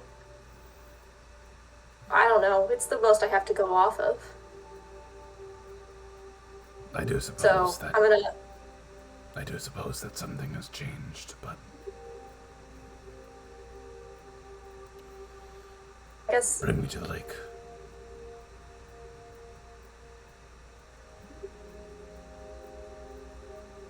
Sorry, I didn't hear what you said. Oh, they said bring me to the lake. Yeah, okay, so I'm just gonna keep walking, I guess. Cool. You make it, it's like about 20, 25 minutes away. You gotta like hike a little bit, not mess up your school uniform. But eventually you do make it there. Lake Boreas is, smaller, significantly smaller than Lake Notos. It's significantly more overgrown. It's not in a place where people are living, so you can imagine that the elements are sort of getting to it a little bit more. And you see, it's not raining this time at the very least. It's a kind of sort of like a damp mugginess in the air that's sort of, emblematic with late autumn as, wet leaves all around your feet. And just a calm lake before you. Sure enough, you see Carnation sort of plods over there, sort of like jumps down to like a bank that's a little bit more close to the water, and looks, and sure enough, her reflection is not there. I don't understand. It feels different this time. Like, how do you mean different? Like, is it... Your reflection's still not showing. Are you feeling, I don't know, normal? I feel as though a weight has been lifted. Okay, that's weird. The only difference is, like, it's not raining, but I don't know what that would have to do with it. No, I don't think that is it. Roselle, can you make me an insight check real quick?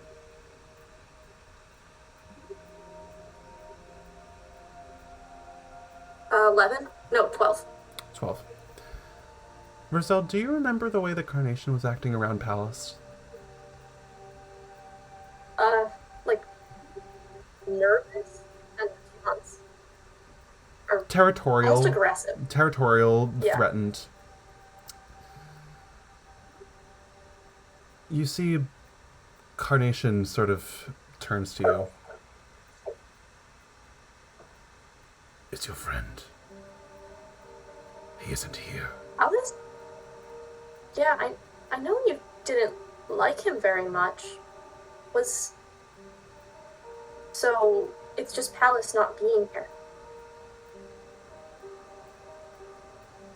It feels like on this, like here, or like physically here, or just in the same existence as us.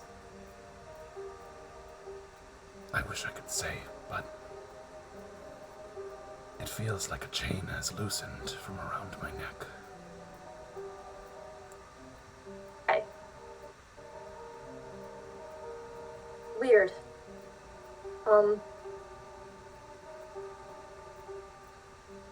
I think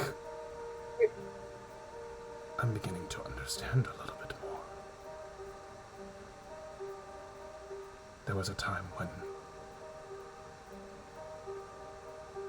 perhaps my discomfort was coming from a place of believing that I was intruding. Or perhaps something was intruding upon me.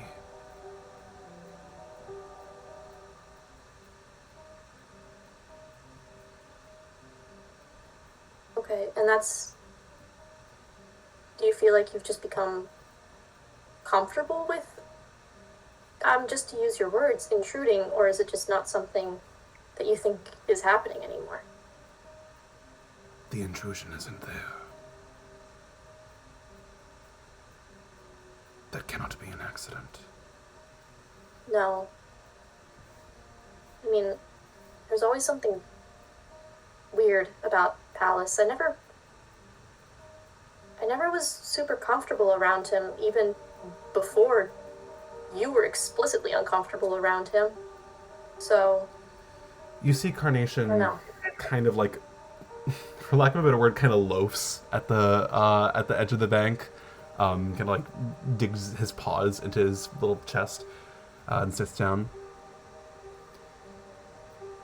There's an intensity to that child. And it is not as simple as how he acts or how he looks. It is something intrinsic to him. Was it fear? I mean, could be. It might be. Were you afraid of him? I don't know if I'm afraid of him, but something... He's never sat right with me. Something about him. Makes me nervous, I think.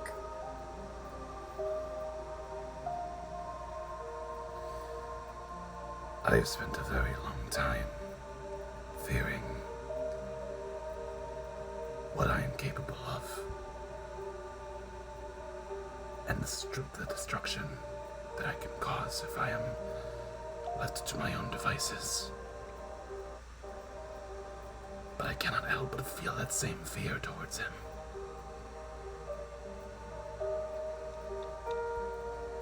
That's what it is. It was fear. I feel like... I mean... If you're capable of untold power, it's better to be aware of that so you can control it. I guess it's the uncertainty in him. There's so much at stake. There's so much happening. I wonder Yes. if that mysterious woman, if she was onto something. With sending him away? Perhaps. To be quite honest, I don't know.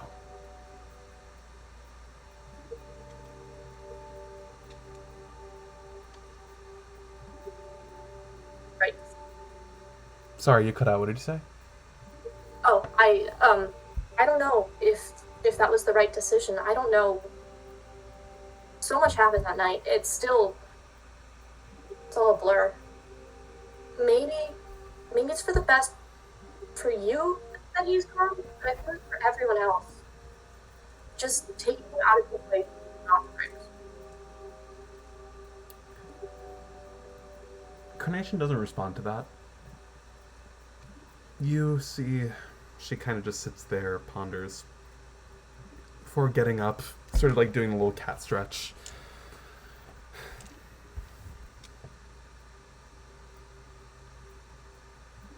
I think I'm ready to go.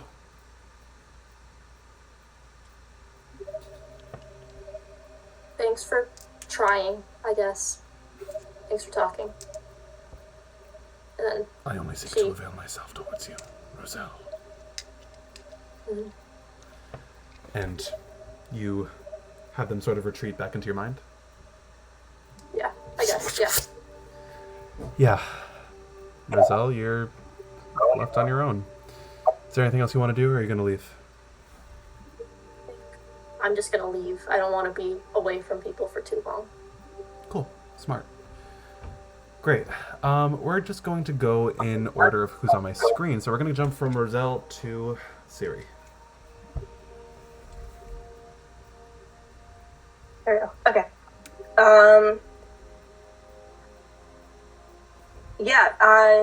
Yeah, what was it that you wanted to Syrie's, research? Syrie's research was really dependent on what she hears from Enix. Cool. If she knows that it is an interplanar thing, she is going to be... Look, magic is not her thing. Given. But she's going to be researching what she can into either contacting or bringing someone back from another plane. Great. How about we actually have that conversation now, in that case?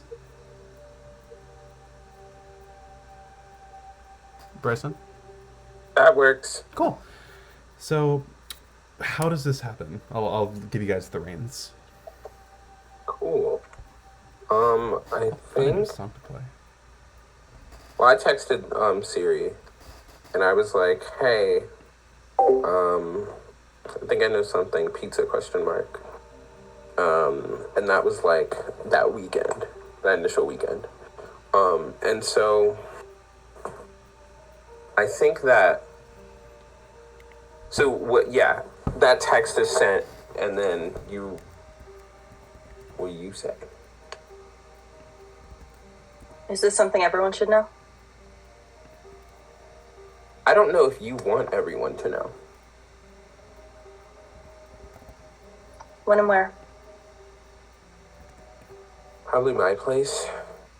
And then I name a date and time.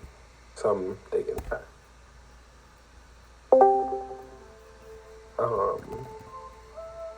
Cool, so I guess we meet up then. Okay, sick. So, were you gonna say something? Oh yeah, sorry. I was just going to say, yeah, you guys find some time to meet, like, probably at, like, you know, like Firebolt Cafe maybe, or just somewhere that's like discreet enough, but also out of you guys' houses. Okay. I basically, like, I tell her exactly what I heard. I think Enix has come to a point now where, like, you know, obviously me and Syriie are part of the same friend group. Me and Syriie are also, like, relatively different. And I know that Syriie is, like, if there's any time for, like, no bullshit, it's right now. Especially considering that, like, this is Enix feels, like, at fault for this. So, like, Enix kind of just relays all of that info that they heard, and then gives Syriie, like, the idea of, like, so I think it's Pallas that's in the Feywilds. And I think what's his face has to do with it, Mr. Man. Sorry, so just to be clear, would Enix have put together that Pallas is being specifically sent to the Feywild? They said Feywild's in that conversation. Yes, okay. Cool, Yeah. thank you. So, yeah. So I relay all of that info to Syriie, and then I'm like, do we bring this up to the group? I think Syriie takes in the information just in silence for a good maybe like 3 minutes of just kind of sitting there, just thinking. But the aura around her just gets darker the longer she sits there, and it's not targeted towards like Enix specifically. It's just a general just anger. But she is completely blank-faced and just kind of, like, she knows that there's shit going on and she's ignoring it. I'm gonna, I think Enix picks up on that and then, tries to cast Dispel Magic on you, to help you, like, kind of rid yourself of that, because it can be cast on, like, a creature or an object. What are you trying to dispel exactly? There's this like weird like magical, I'm assuming magical, there's like this know what it is. but like dark like aura around Syriie, and like I can kind of see it like shrouding her, and so like, or at the very least I feel like I'd be able to feel it, like, cause like, girl, like this is intense, and I wanted to like try and like alleviate some of that by using Dispel Magic. Cool. So you that attempt to Dispel possible? Magic to sort of alleviate this a little bit. The spell fails. This is not a spell that that is happening to Syriie currently. It is an aura, and as such, it is unaffected by spells such as Dispel Magic or Counterspell. All right. Oh, it's an aura. That's interesting. Okay, good to know. Anyways, I kind of, then I guess, like, Enix speaks up and is like, I gotta be honest with you. I don't know what to do, but I know that this is something that, like, you probably wanted to know. And I think that this would be helpful. I don't know if we should tell everyone or not. And I just know that you're the closest to Pallas and you're the one who has like the most investment in what's going on. You knew what to do. You knew who to call. And so I want to start like, and like this echoes of like what Roselle said to them. It's kind of like in there. And like what Bianca was saying too, and I think like I want to start, and then like Enix like I'm going to start showing up for you guys. I'm going to start showing up for my friends, because y'all have showed up for me over and over again.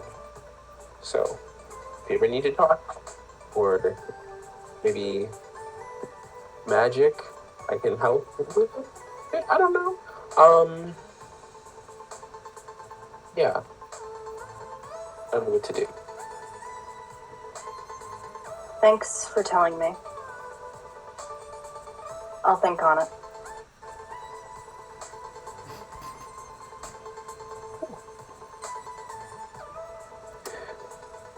I think Enix is wise enough to know that, like, this is not one of the moments, this is not a heartfelt moment that Enix and Syriie are going to share, in which they, like, kumbaya and cry together.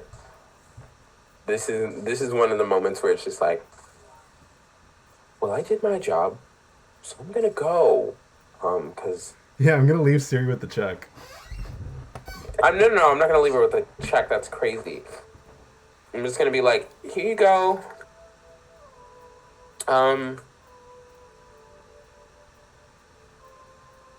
Yeah.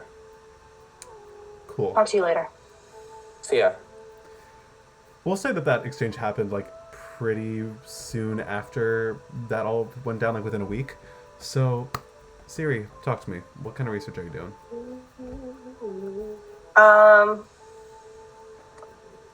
Syriie, with her 9 intelligence, Bless your is heart. just trying her fucking best.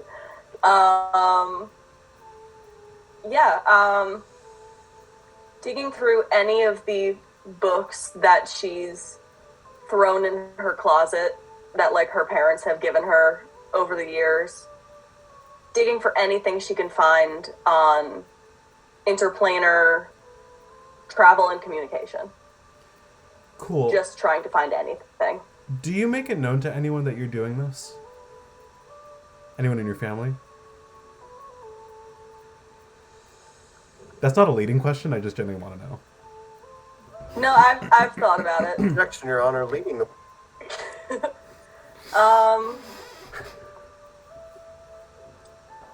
She might, as casually as she can, try to get some information from... God, who would be the least suspicious of her? God.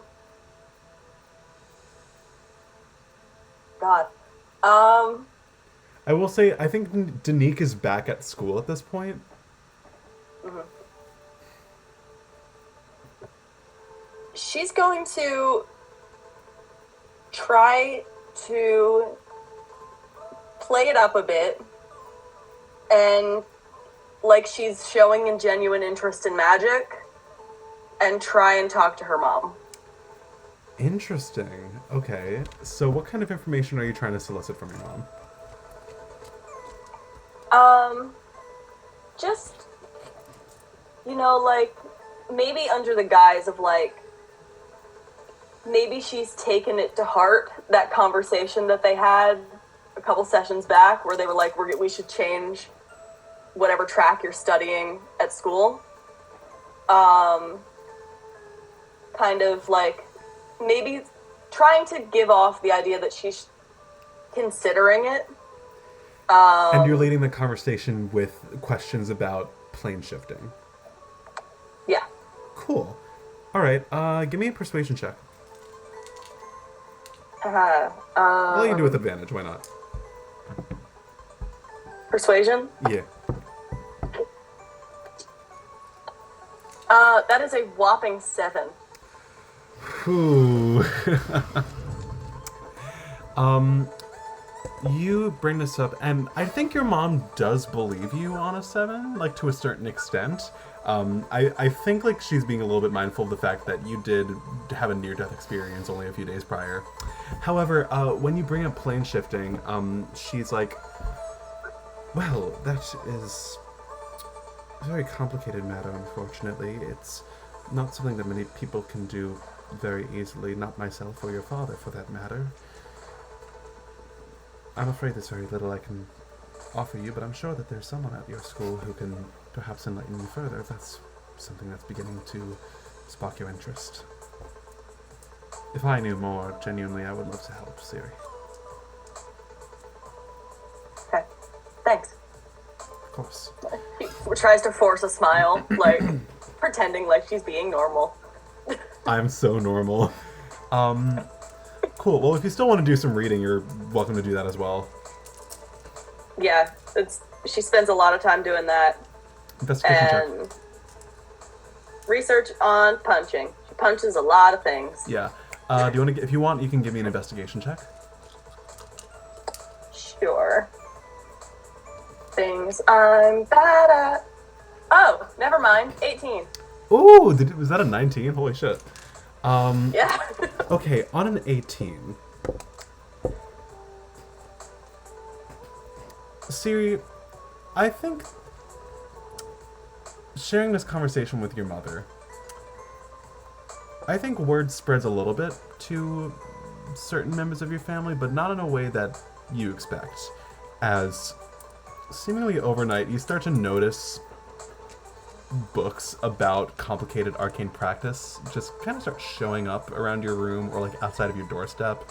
At one point, you're fully, like, in your room, like, kind of sifting through your closet. You hear a knock on the door, and when you open it, you don't see anyone, but you do see a heavy, like, old a textbook that someone used to like would have had as a like higher level magic student at the School of Inspiration a while ago.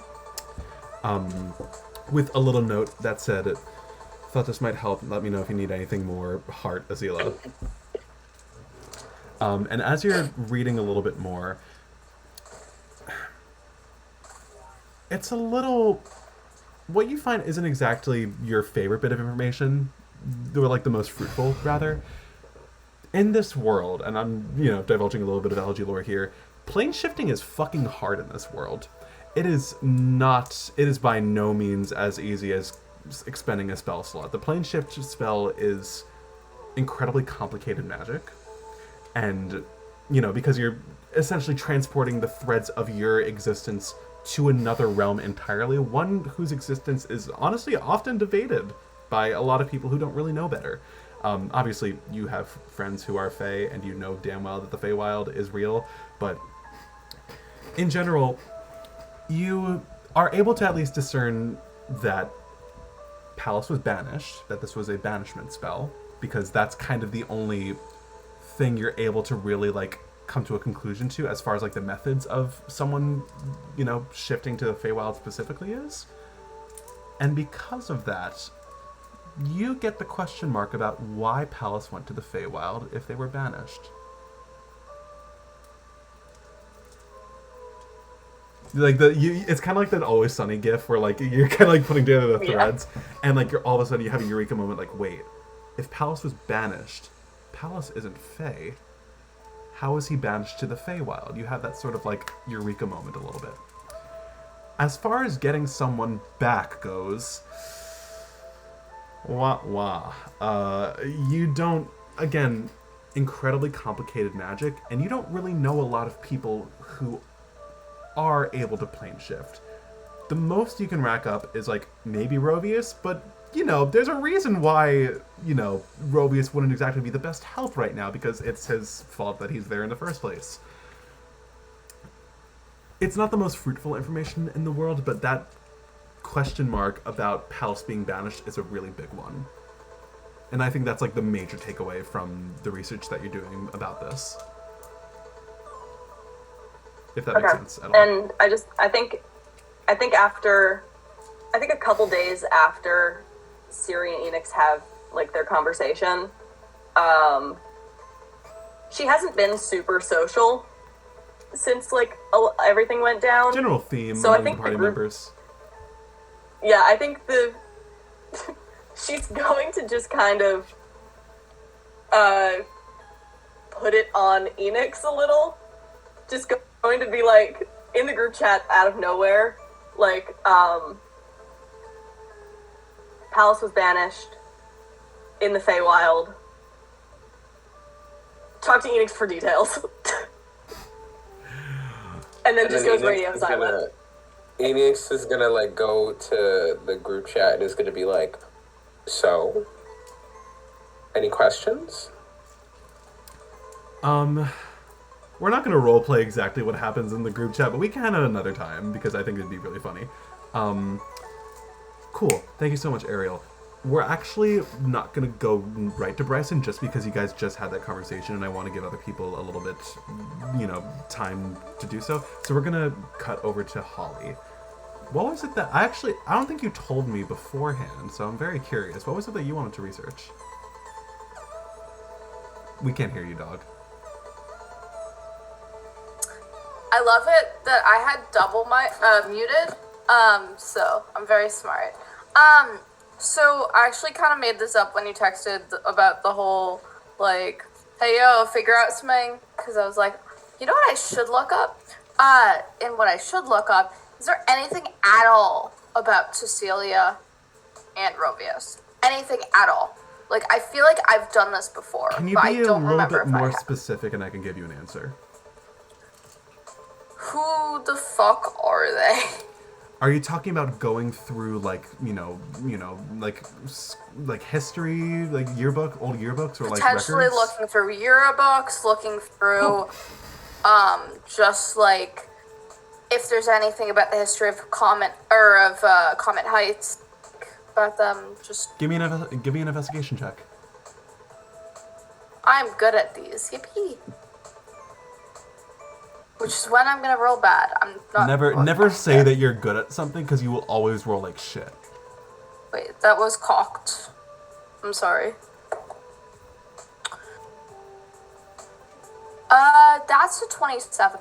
Holy shit, Lake. Jesus Christ. Okay.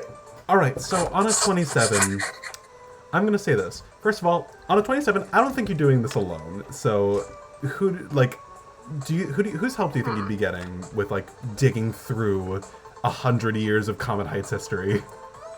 I'm gonna say Pascal. I'm gonna say that, you like, and Pascal that makes make, like, sense. an entire weekend out of, like, scouring.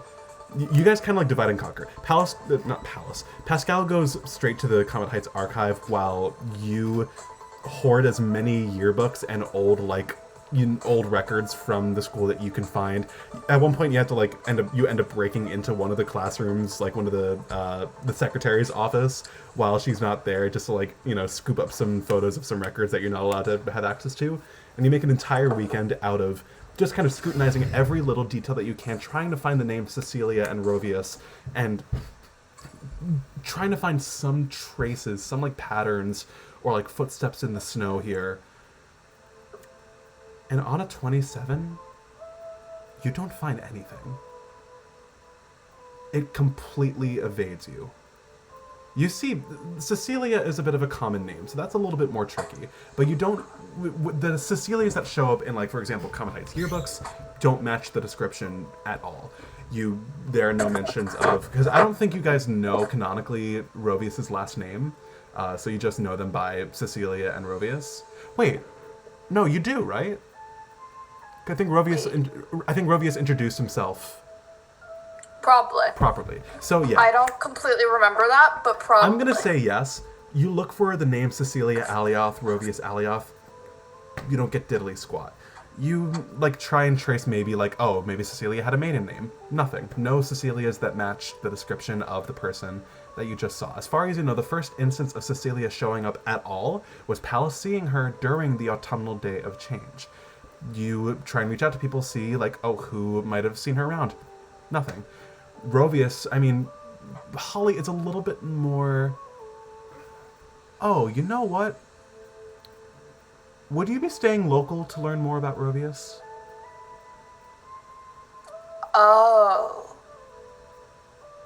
Tell me about what's currently in my bag and if it's still there. Which thing?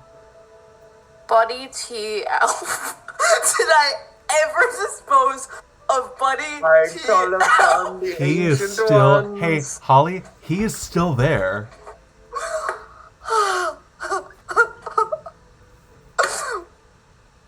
I think there's a moment while you and Pascal have an entire you have covered your entire dining room table while the two of you are home alone, at Pascal's place, trying to scour through, and at one point Pascal's I don't know if we're going to get anything looking for Rovius here. He's not from Comet Heights. We know that, right? Yeah, I have an idea. Hit me. I open up my bag. Oh God. I reach in. Pallas, or not Pallas, fuck. That was out of character. That was out of Pascal. Okay. Actually, you know what? No. First, doors, windows, closed. You see Pascal throws out a little prestidigitation and every single window and door around them locks. You guys are home alone, so... You pull out so keep in mind, he's not just floating in there. You put him in, I think, either Enix's or one of Enix or Roselle's spare little rodent cages. So you pull out a cage. You pull out a whole hamster cage, and sure enough, you do see the elf kind of sitting there for a second. And upon you setting it down on the table, you see. Oh, wow. Do you need any food? Any water, anything? I know that, I've caged for, a long time. I don't... Well, you know what I mean? What you need to survive. sorry, I gotta cope with the fact that I'm becoming sentient for the first time in like a month. How long has it been? Probably around a month, yeah. Oh god.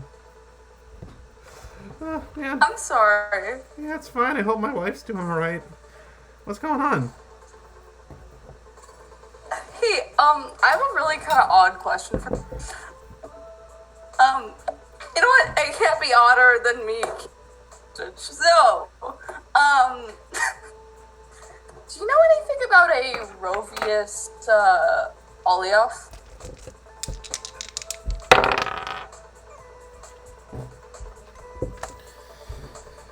Yeah, that's real funny. I haven't heard that name in quite a little bit.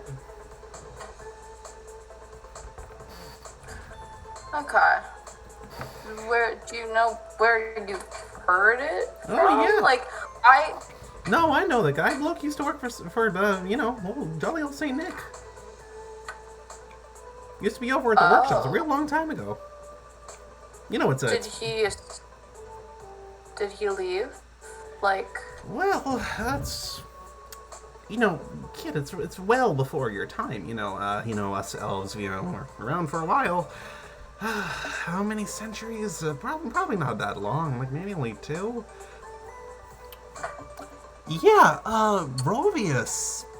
He was always a little bit of a weirdo. And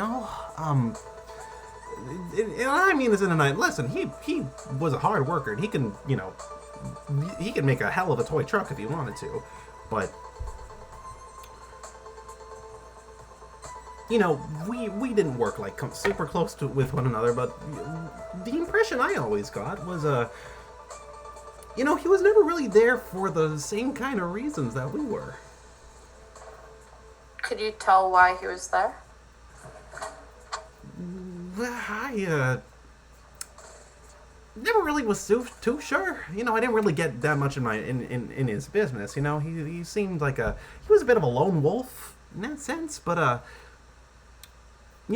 good asset to the team. But I never got the sense that Saint Nick liked him all that much. And I kind of reckon that the feeling was a little bit mutual. He was a interesting fellow, but he wasn't really there for that long.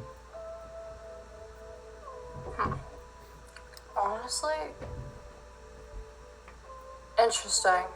That's good to know. Yeah, I was never really sure why the guy left. To be honest, it was all I remember is that it was real sudden. Kind of just came out of nowhere. It's a little bit of a blindside, to be honest. It was a couple of days before the festivities, and we really needed to get a move on it that year. But that's all I really know happened. Wait a minute. How do you know this guy? How do you know this guy?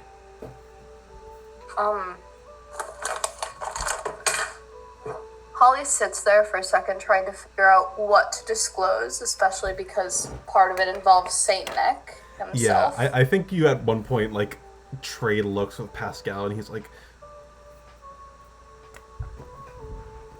So,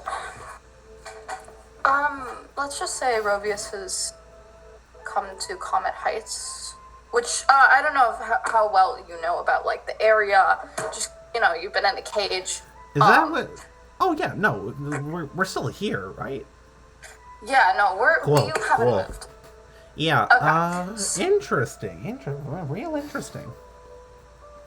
And, he's been after your old buddy, Saint Nick. And not until you went through me, because I am known to be quite a skeptic. So this Rovius guy is on your side?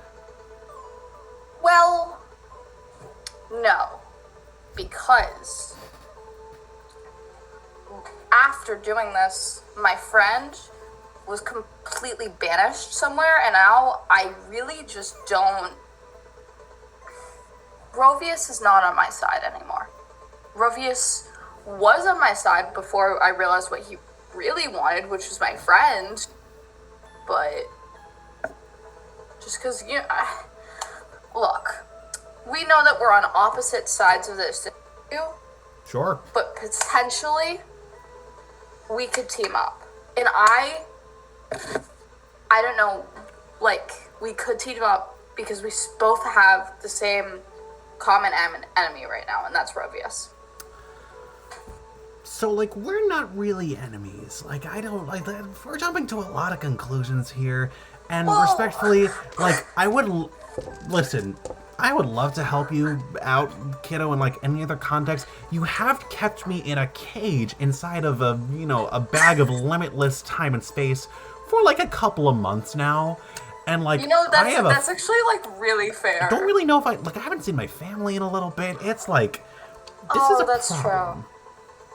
What? And, oh my god, it's almost December. Oh my god, it's almost December! He starts crying.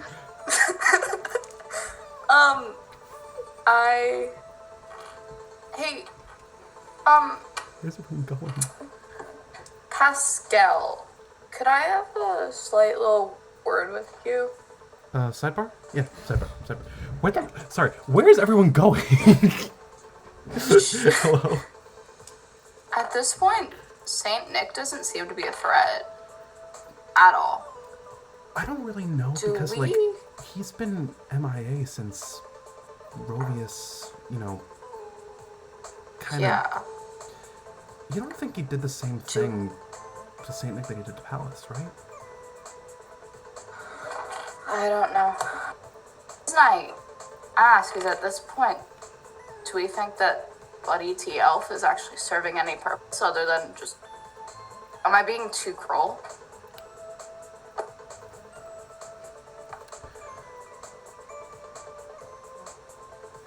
I kind of want to say he's still a little bit of a liability, but also he is a full person. Yeah, no, Which like, really, at like, this it point... throws a little bit of a wrench into, you know, the whole operation. Yeah, I feel like at this point, like... Look. Like, the thing is, where is he gonna go? I said before, I'm pro-kidnapping, I'm not pro-cruelty. This is starting to get into the line of cruelty. Sure. I'm so sorry, that sounds so messed up. No, whatever you say. Listen, I trust you. I do. I mean, you don't think your parents can kind of help with this one? I mean, if he needs to get back to the North Pole and Saint Nick is, you know, not there, I mean, he's got no one to report to, and honestly, like, he's got kids. Yeah, I mean, what's he gonna do? I could, like, pick him up in my hand and crush him with one, you know, fell swoop if I wanted to. Yeah, you know what? Let's not that I want to. Like, I want to make it really, like... No, I totally get you. Yeah, I mean, I just, like... We almost had a murder scare once. I don't think we want another one. Yeah, because, like, I was ready to take that... I was ready to take that with my grave, like, to my grave, and I really don't want to have that kind of pressure on myself, like, anymore. No, I don't want that pressure on you. That just seems like a hassle on both of us. Okay, I'm glad we're on the same page. Yeah. I'm also glad we're on the same page about not murdering people. Cool. They hold their hand for a high five. High five. Okay. Okay. I go back in. Buddy, I got some news for you that you're gonna like.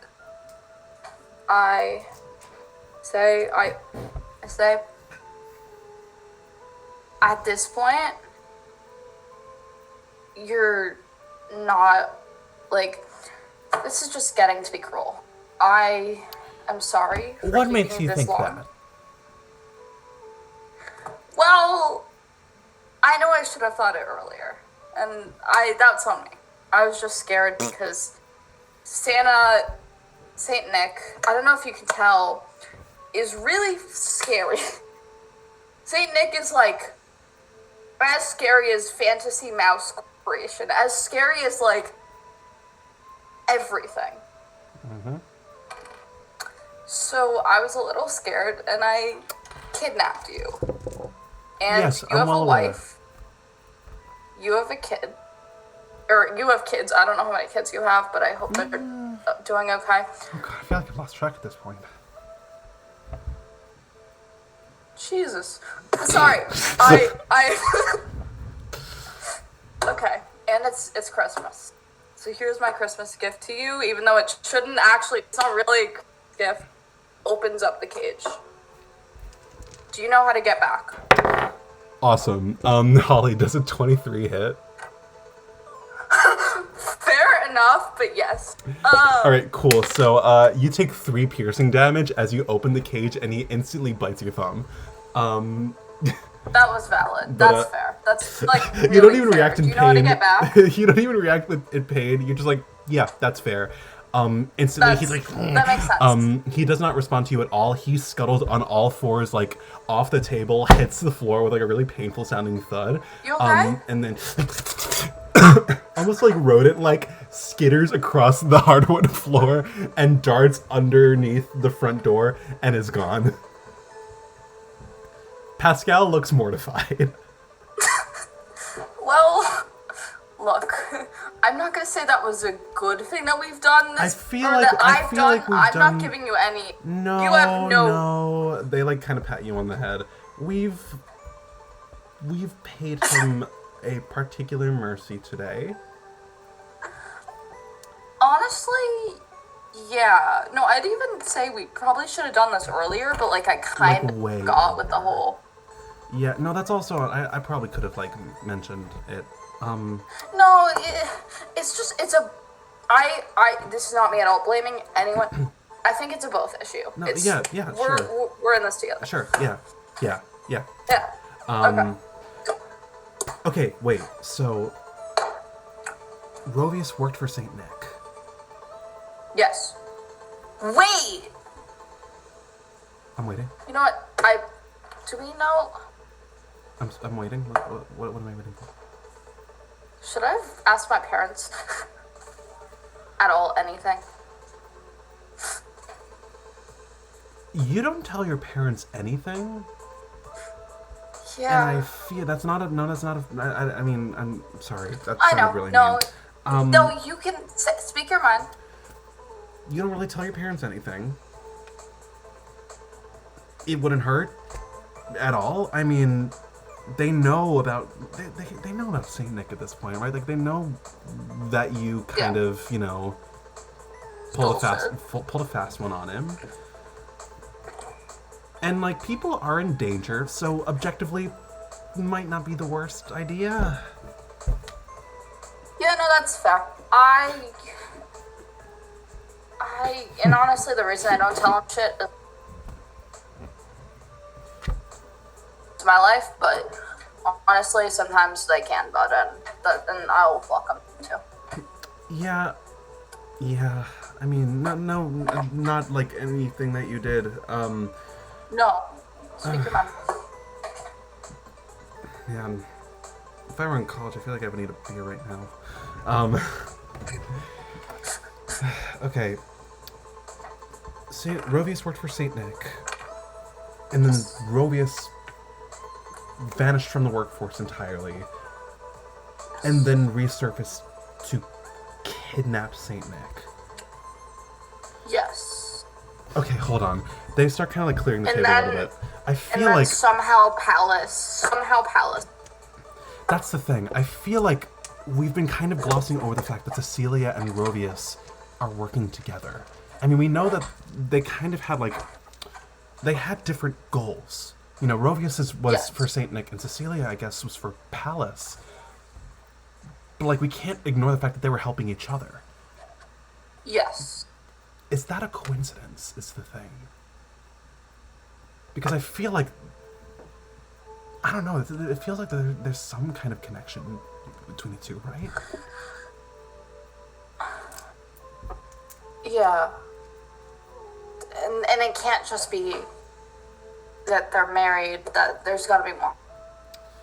Like, I mean, obviously, you know, they are more likely to help each other, but somehow be more. Yeah, typically people who are, you know, romantically together tend to help each other with things. You see that they look at you for a second. Anyway, so, This is out of character, the laughing. Yeah, Out yeah. of character. It's just kind of funny. Yeah. I mean, so do you still have that stone that he gave you? yeah, yes. I don't see why Hollywood. It's always there as an option if we need it. But I mean, if there's Rovius himself. if there's anyone that if there's any one of us who could talk to either of them without getting ourselves caught into more trouble, it might be you. Now, obviously, Would be me. you would be putting yourself in danger on a pure conceptual level. So, if you do not feel comfortable, absolutely do not.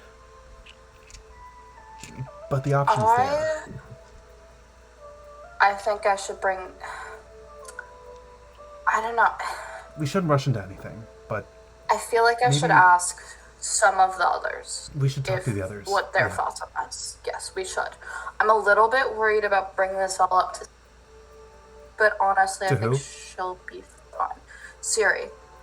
Just because she's going through a lot, but I'm sure. I think we should she'll be tell her. fine. We should tell her.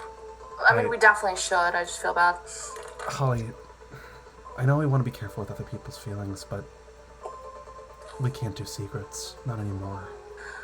I agree. Okay. Okay. You want to go get some ice cream? This is stressing me out. Yeah, no, that'd be great. Cool. Okay. You guys go off. So we're gonna cut from It's them. December. And Pussy. Okay. Question: is Bryson here right now?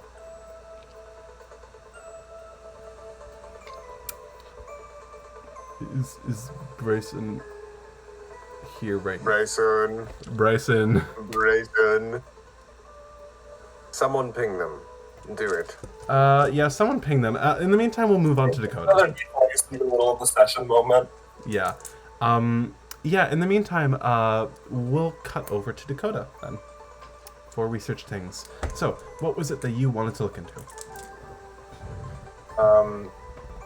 Dakota is going to do a little bit of research, like physically at the ruins, the gate, the top, near the top of Mount Olympus, that area, and then also at some point talk to their parents. Yeah, we can Right, kill two long birds. We can overdue. kill two birds with one Yeah. stone with this. So, what are you specifically investigating at the gate? Dakota knows that there probably isn't too much of a written history unless, his parents have hidden it away. But, in order to even access that, he has to ask. But he'll still try to look around. So, as we'll long as he's up actually there. say, at one point during one of the weekends, once you've, recovered a little bit, your dad approaches you asking if you want to tag along to his, round. Yeah, sure. Yeah, come on, just... I'll give you a little bit of a, stronger idea of, what's the whole, what the whole sitch is. Yeah. So he takes you No, through... he takes you through the lodge. I want to be clear about that. I want to do this. Awesome. Yeah, come on. He takes you from your house to the lodge. You guys head down. And the entire time, he's, kind of info dumping a little bit about, the family history. So it all started with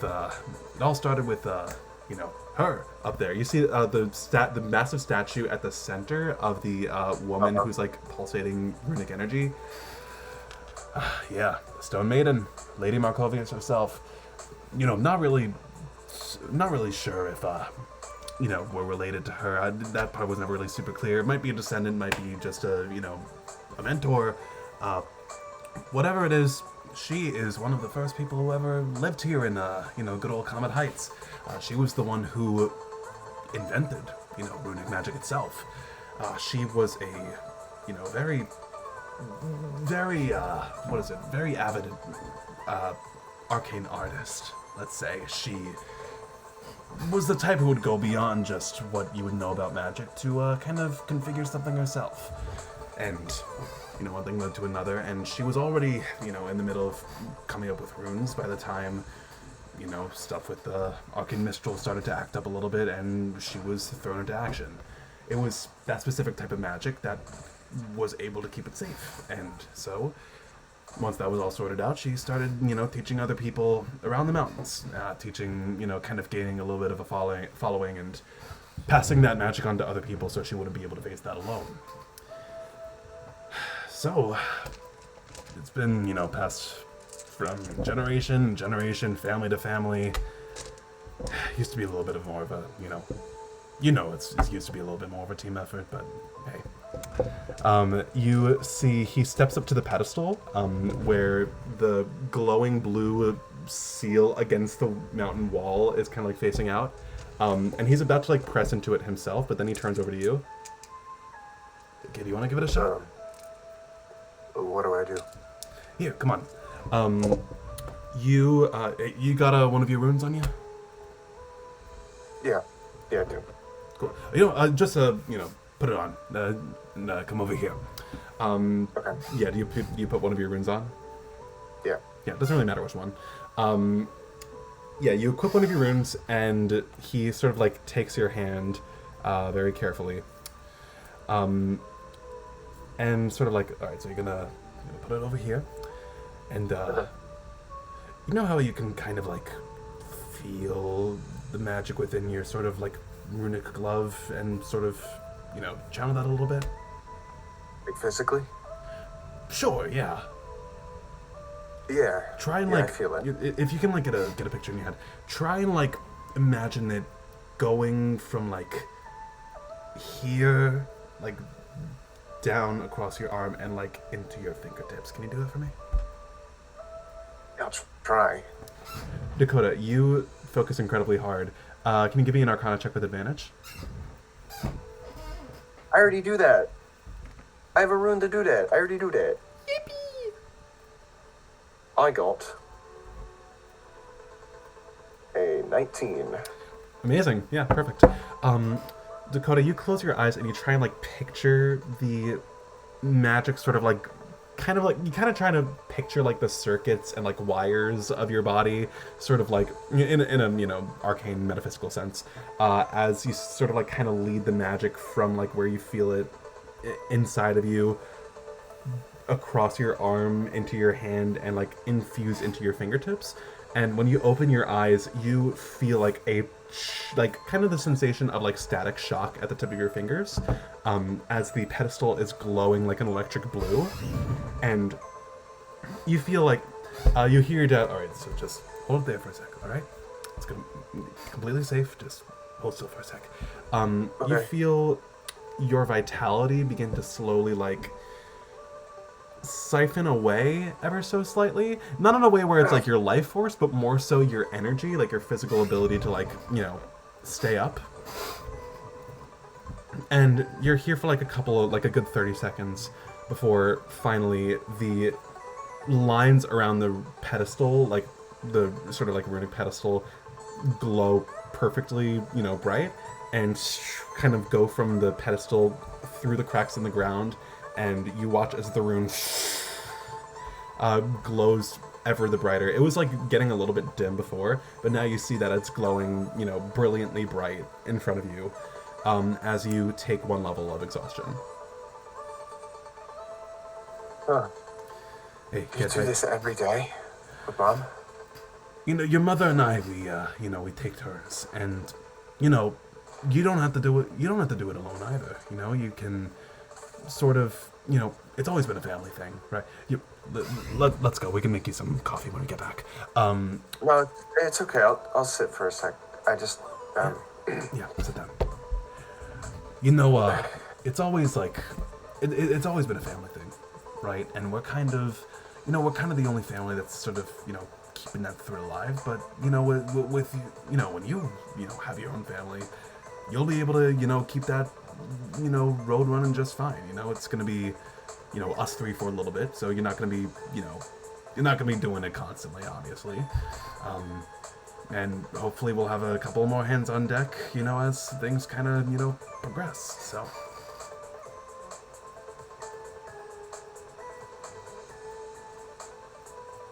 I don't,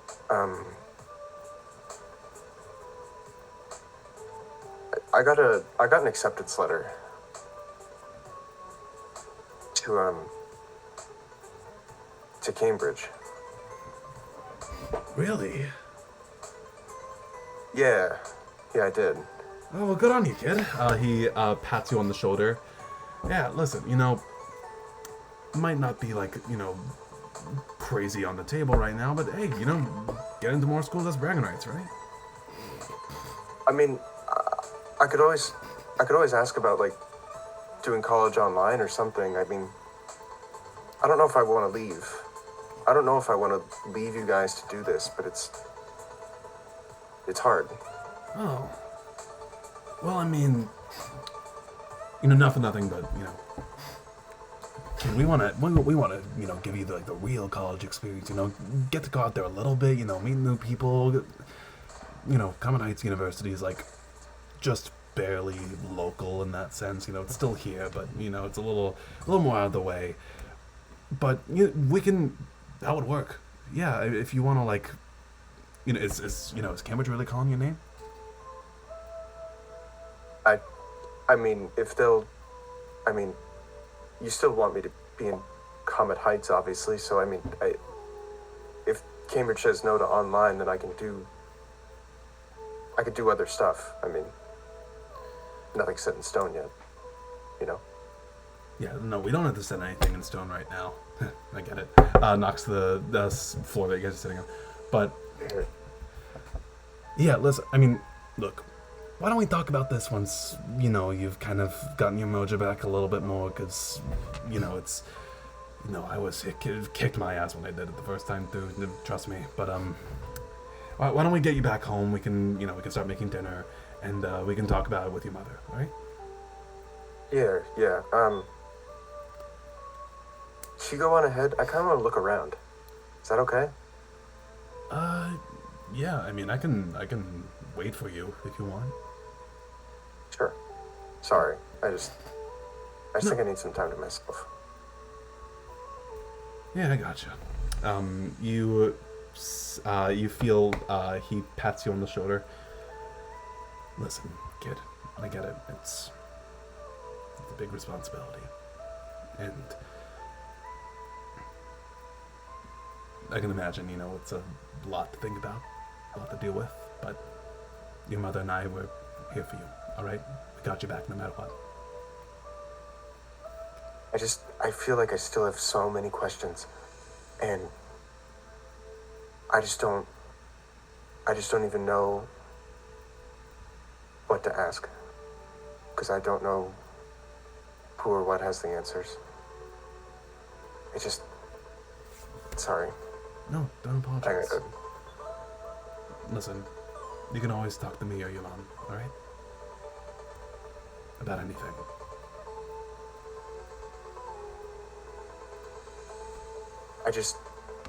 I mean, do you really want that, or is it just...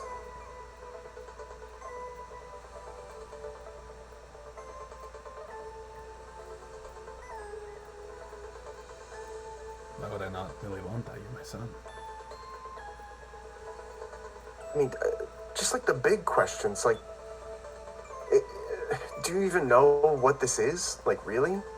Dakota, like, kind of, like, gets up and, like, motions at the entire of, like, the rune, like, structure. Like, what exactly are we, like, preventing from coming through or going throughout?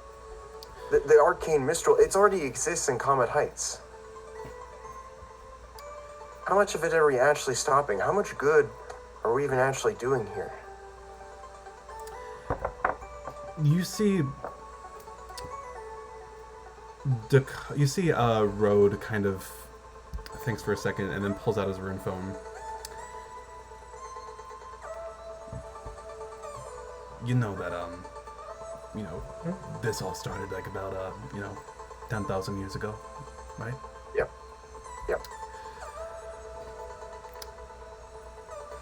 Alexa, you see he pulls his phone. He does not. No, that's not Alexa. Hey Syriie.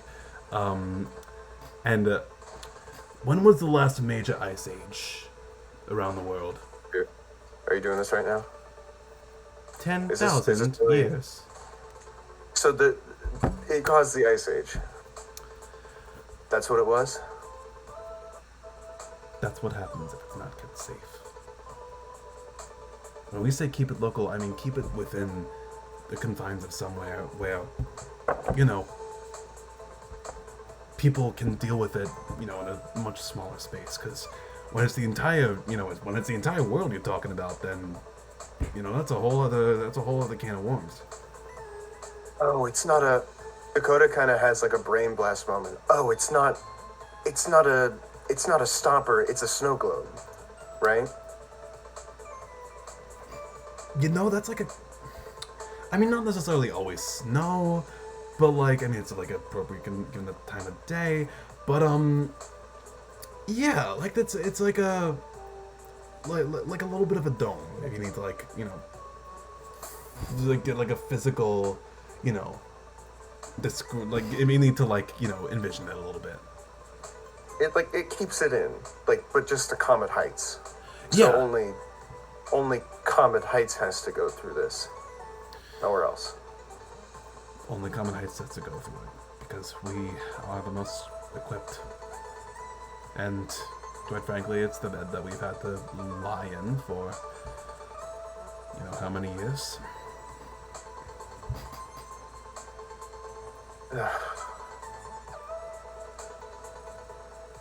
Sorry. It's alright. I guess I just should have been asking more questions. No, you know, don't have to fault yourself for it. Dakota, you have a lot of time to ask a lot of questions. Alright? But what about the people who... Dad... The people that attacked us in the woods, they had Aurora shards. I know they have to come from the mountain. I know that the arcane mist will manifest the shards. Are we doing anything about that? Can we do anything about that? See, that's the problem, kid. There's only so much we can do.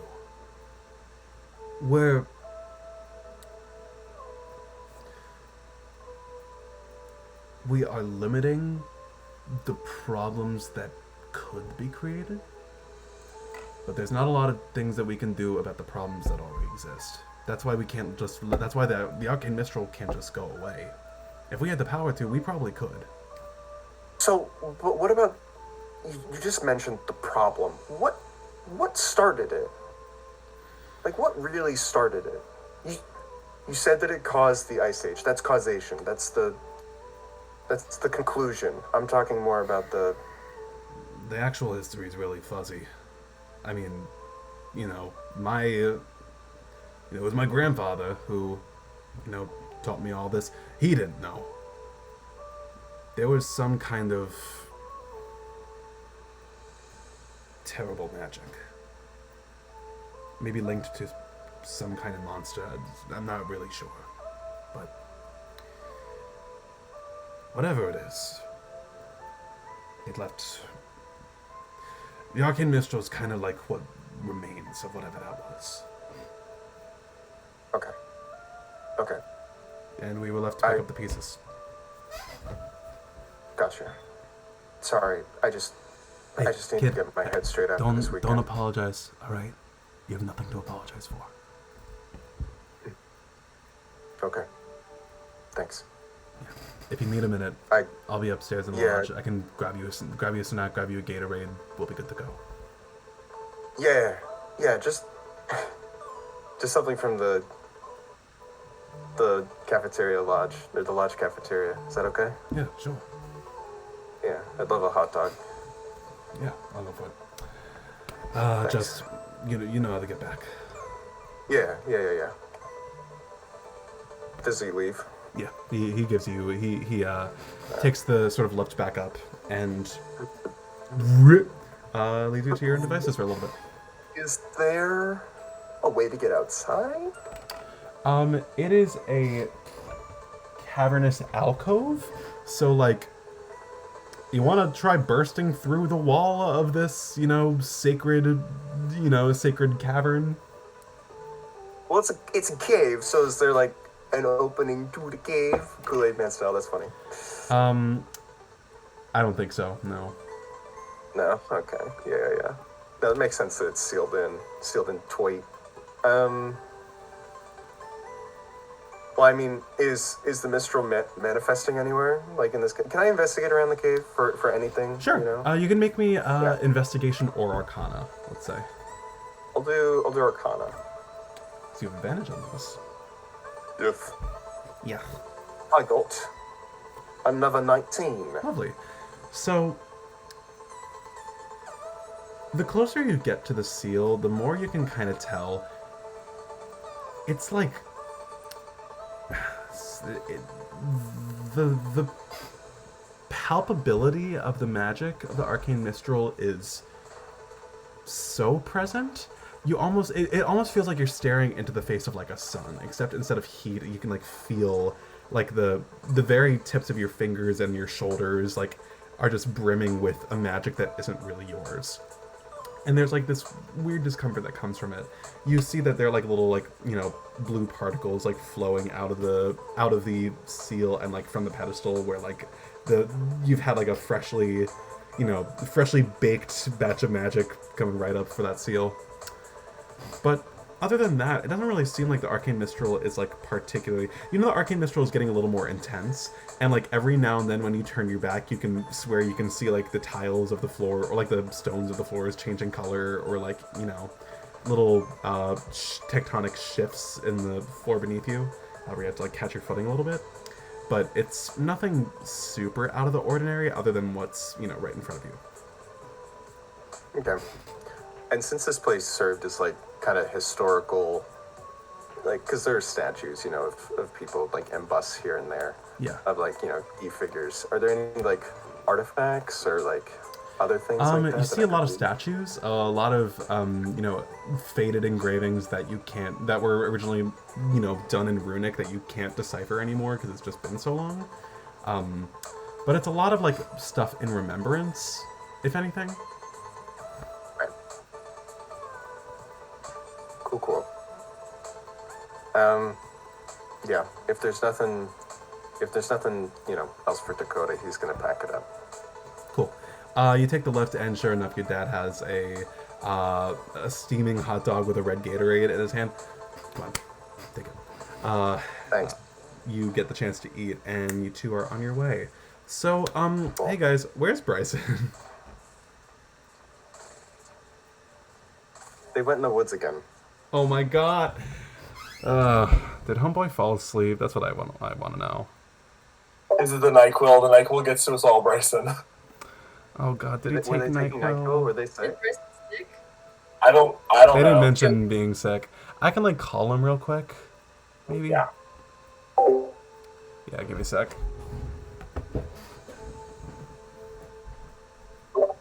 Y'all, how about a big group therapy session? Just a big...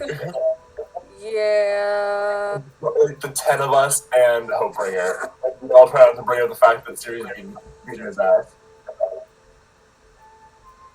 Siri cannot be in the same room as that man.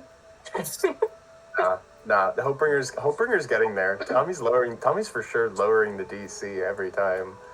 No, Hopebringer's gotten it, I thought. I thought how... I don't know, Arielle. Hopebringer knows. Oh, he knows. Okay.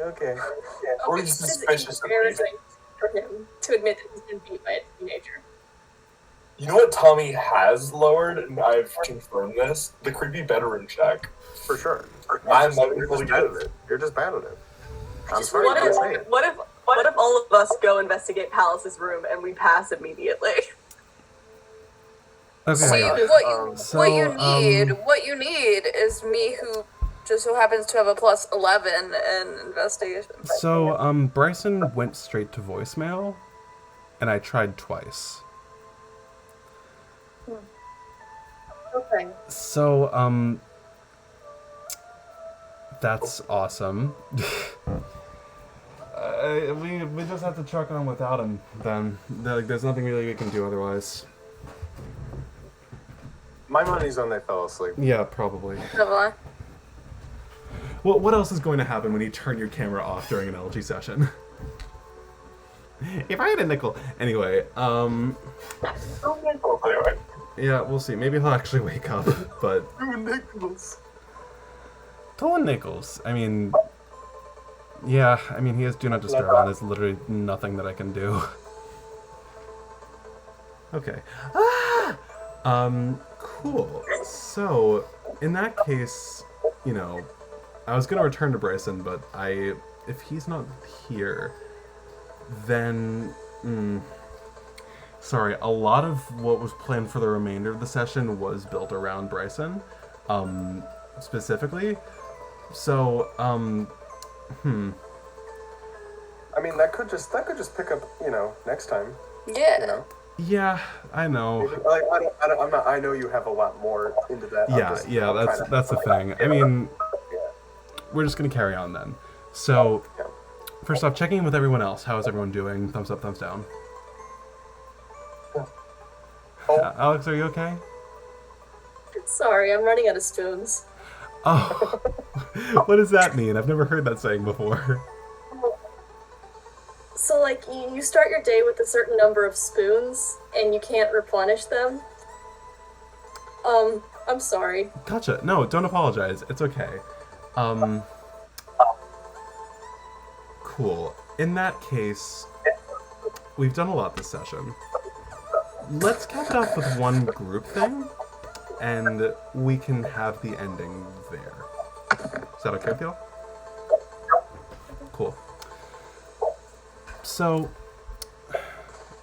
time goes on, and, y'all are kind of getting, accustomed to your, well, not so much accustomed as you are just, like,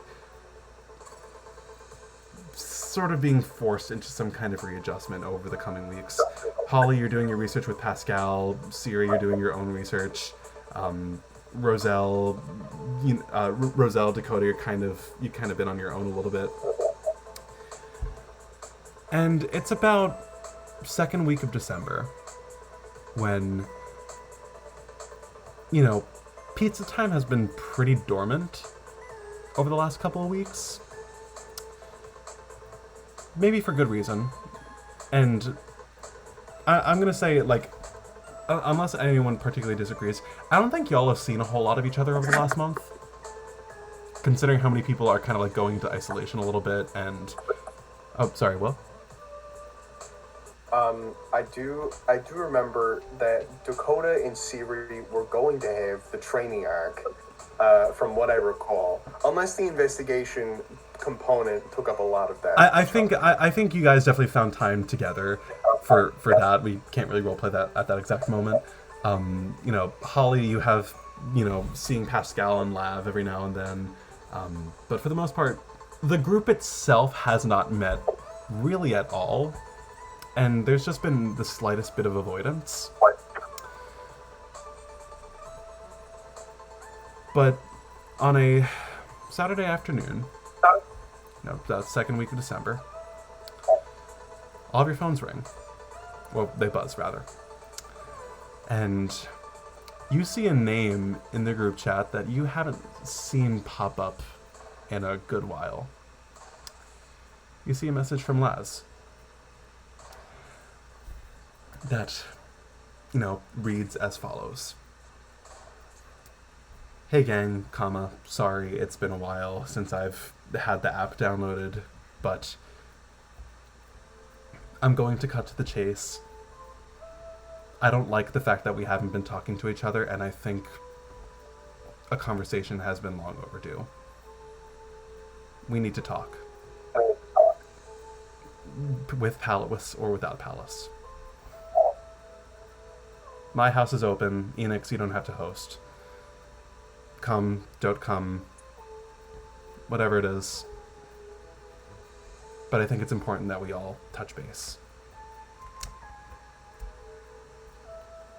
And that's it. Gives you a time frame, gives you an address. You guys go. Cool.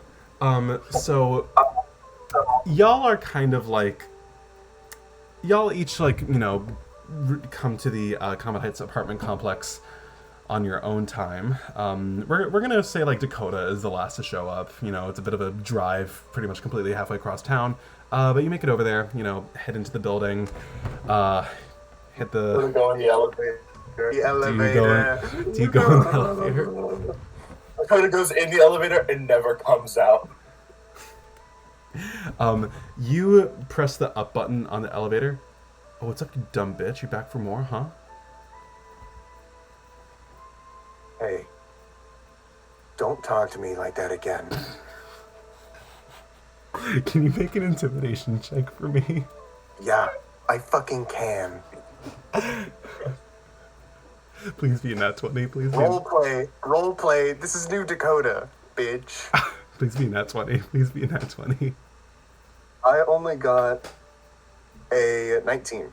But I have advantage from that. Only. Dakota's been learning how to be scary from Lena. You, the voice goes silent, and as you enter, you hear in the elevator, going up. Yeah, that's fine.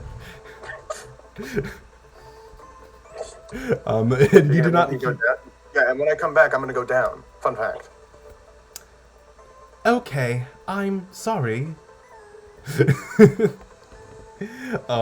Dakota, you make it to the floor. God damn it. Open door, open door, open door, open door, open door, open door, open door, open door. You track down... You haven't actually been to Lav's place specifically. So you track down Lav's apartment number. You see the door's been, like, you know, left open for people to come in and go as they please.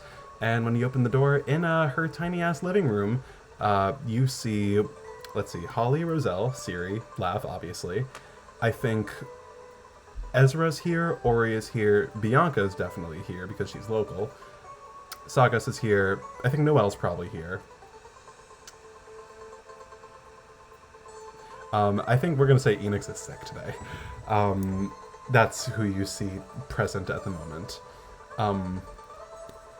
You see the door opens, everyone sees Dakota kind of like squeeze himself into the doorway. And you see... Just says, hey guys. You see Lav sitting on her couch. Hey, Dakota, sorry, the door is not super tall people friendly. You should have asked Ezra. All good. Hey, you know, she beckons you over, and you find who do you sit next to? Anywhere there's space. Fair enough. I'm gonna say you have to sit in the center of the circle, because there is just simply no room. Yeah, Ori takes one of the pillows on the couch and throws it your way, so you have, like, something to lean on. Yeah, that's fine. Okay, so, cool. Oh, shoot. I just kicked Craig. I didn't mean to do that. That's fine. I've been recording with OBS, so that's actually not a problem. But, oopsie. Hold on 1 second. Oh, good. Craig is cool. Yeah, that's my bad. I meant to kit the music bot out. That's on me. Why would you do this? Cool. No biggie. Great. So. You killed Craig. Anyway. Bye, Craig. Sorry. Dakota sits down, and for a moment, there's, like, a bit of a weird silence between everyone, as, like, everyone looks varying levels of not content, I think. As Dakota sits down, Dakota really, really wants to break the silence. You can stop talking. You can start talking again. Sorry. No, you're fine. Yeah. Yeah. So I had the worst birthday ever. That was. I'm sorry. I can't. Can we say that Dakota is within kicking range of Syriie? Oh no! I'm gonna say Not a full attack, just a like shove. Sure, yeah. You're an idiot. That would be funny. Why not? Wait, so did Bryson just leave and then come back? Am I crazy? Okay, interesting. I think that procs a little bit of laughter from from a couple of people in the circle, if not a little bit like uncomfortable laughter. Yeah. I don't even really know what to say, but sorry. You didn't do anything wrong. No, but I did. No, but you didn't. That's bullshit. No, but I did. I wanted to be up in the mountains that night. I wanted to maybe get close to finding something. I wanted to do what Enix did. I wanted to. Okay. You know what? No. Dakota. With all due respect, and I'm talking to all of you guys, okay? Every single one of you. I know for a fact that at least half the people in this room have spent the last month sitting around blaming themselves for what happened, and we gotta stop doing that, all right? Because we didn't do that. We didn't do that to Pallas. None of us could have known. None of us had any foresight as to what was going to happen. We didn't know that Dion was going to show up. We didn't know that Pallas was going to get hurt. We didn't know that crazy, wise words of Syriie, crazy psycho bitch was going to just roll up to the party. Dakota, how are you supposed to know that?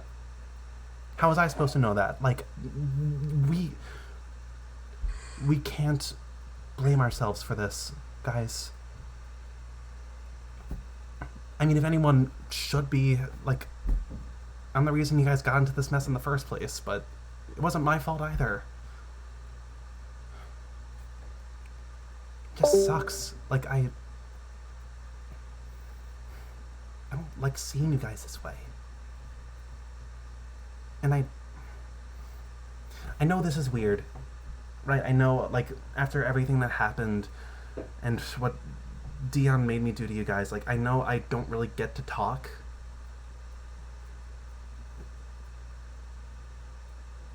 But, like,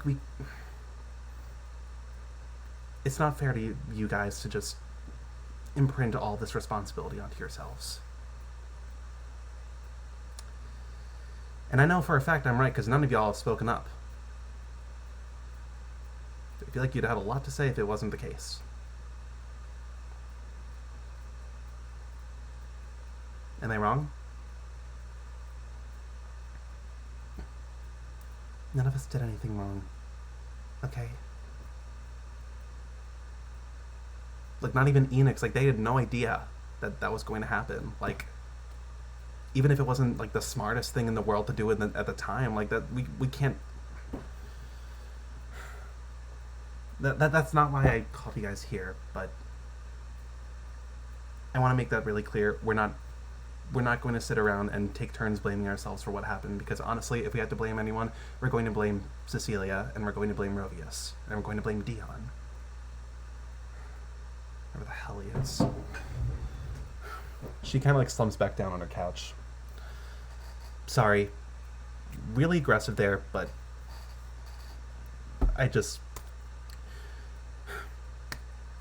we need to talk. We do, because if any of us have any concern for where Pallas is right now, or where Cecilia is, or whether or not any of us are in any more trouble than we already are, then we need to all be on the same, same case basis, right?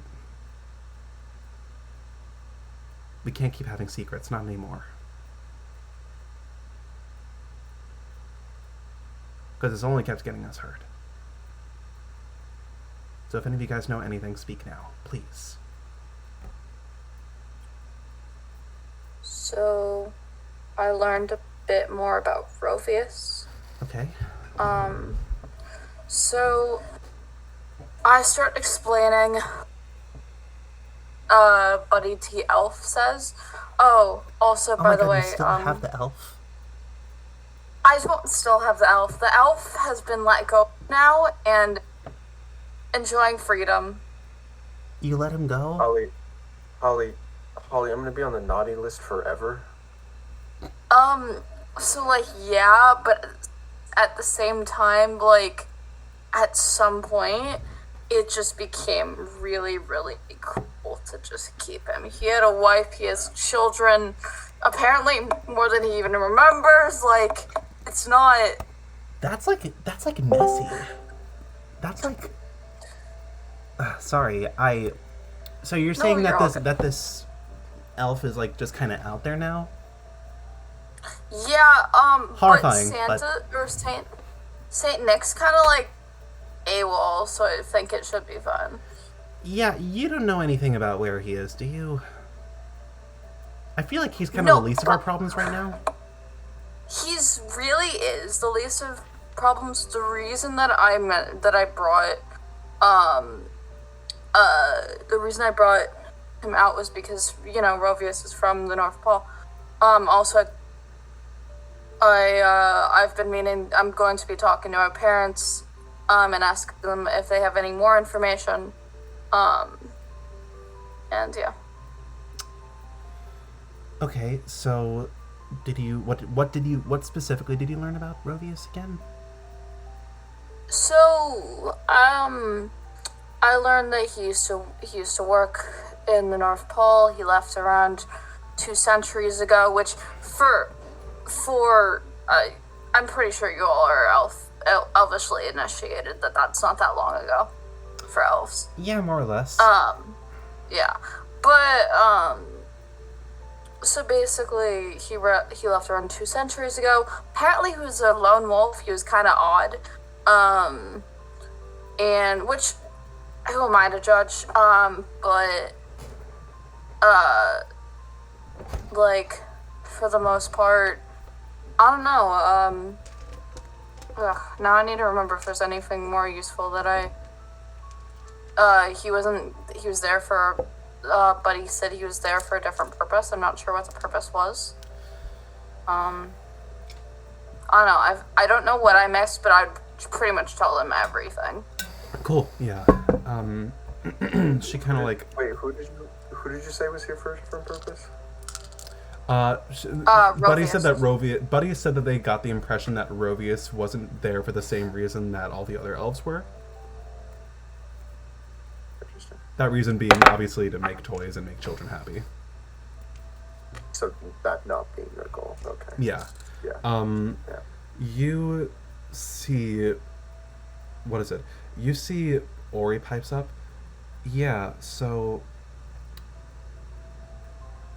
Rovius worked for Saint Nick and clearly had some kind of different prerogative. That's okay. Interesting. I mean, what I was more curious about was Syriie. What you discovered. I mean.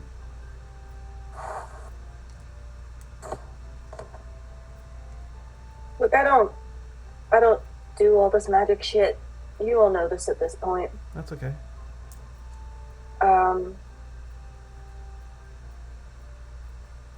From what I determined, Pallas was banished.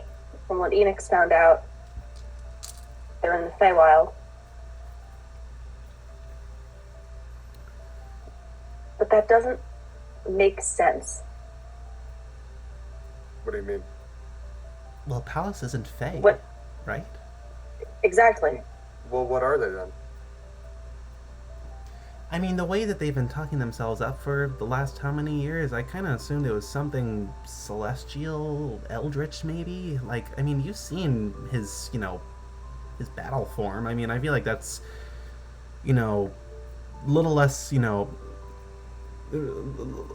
less faith and trust in pixie dust and a little more be not afraid. Like, that's not, unless the definition of Fae has drastically changed from the last time I checked, that's not really what I've known them to be. So... Well, isn't Fae magic based in deceptions? It's not. I mean, I'm not a Fae, I can't really speak on it. I mean, Holly, Roselle... There's no reason why he couldn't be both, or why Fae ancestry is far back, or why Fae just presented as celestial for some reason. I don't know. I'm just saying this. It's not as much as a surprise to me as it could be. It does make some extent of sense with especially when it comes to how Pallas holds themselves. I don't know if that sounds awful. I feel like as a I don't know. Yeah, can I get insight checks from all 4 of you guys?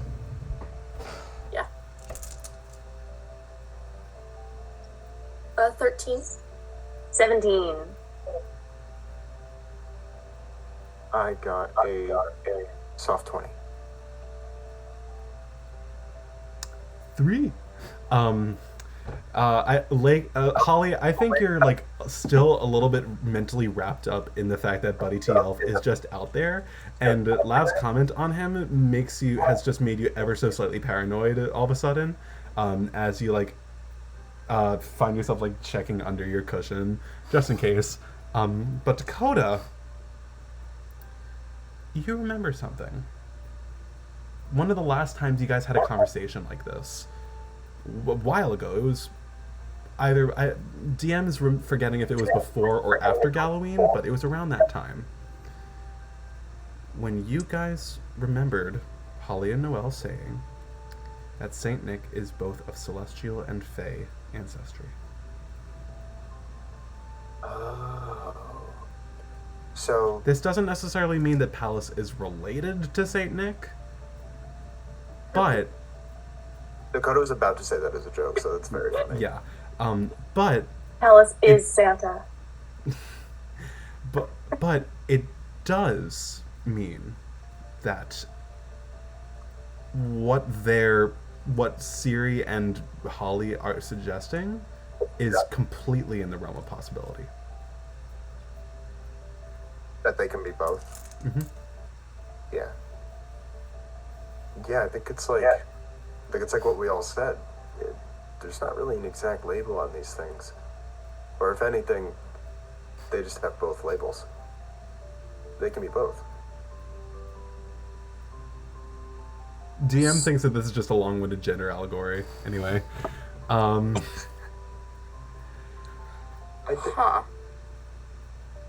And I,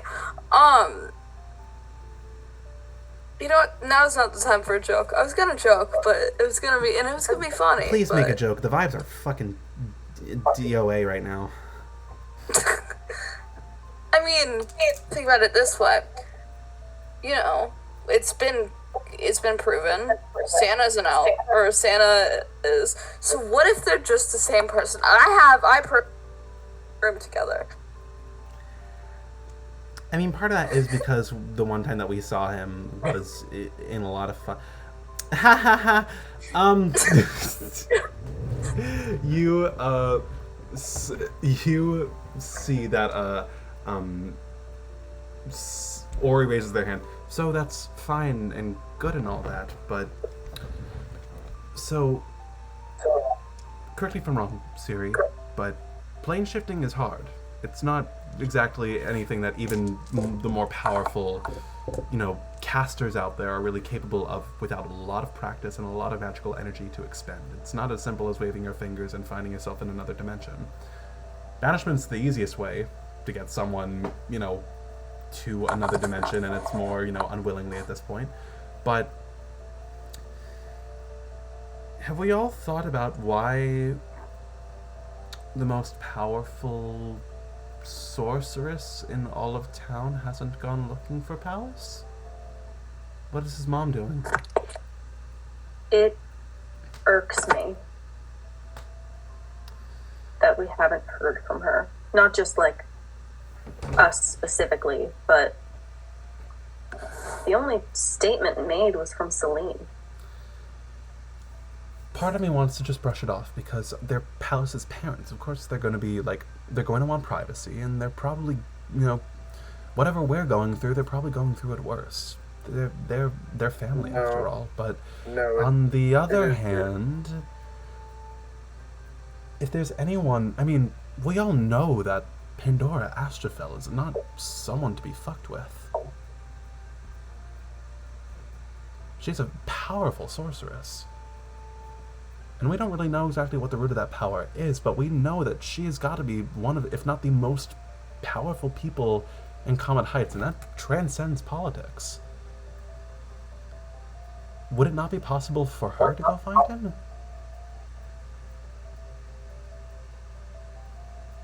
It rubs me the wrong way.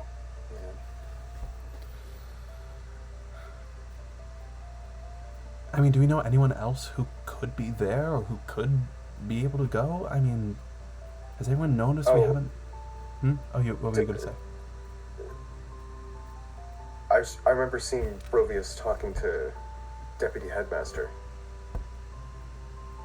Wait, sorry, when was this going to come up? It's kind of hard to explain when exactly, because I have this thing I can do where I can,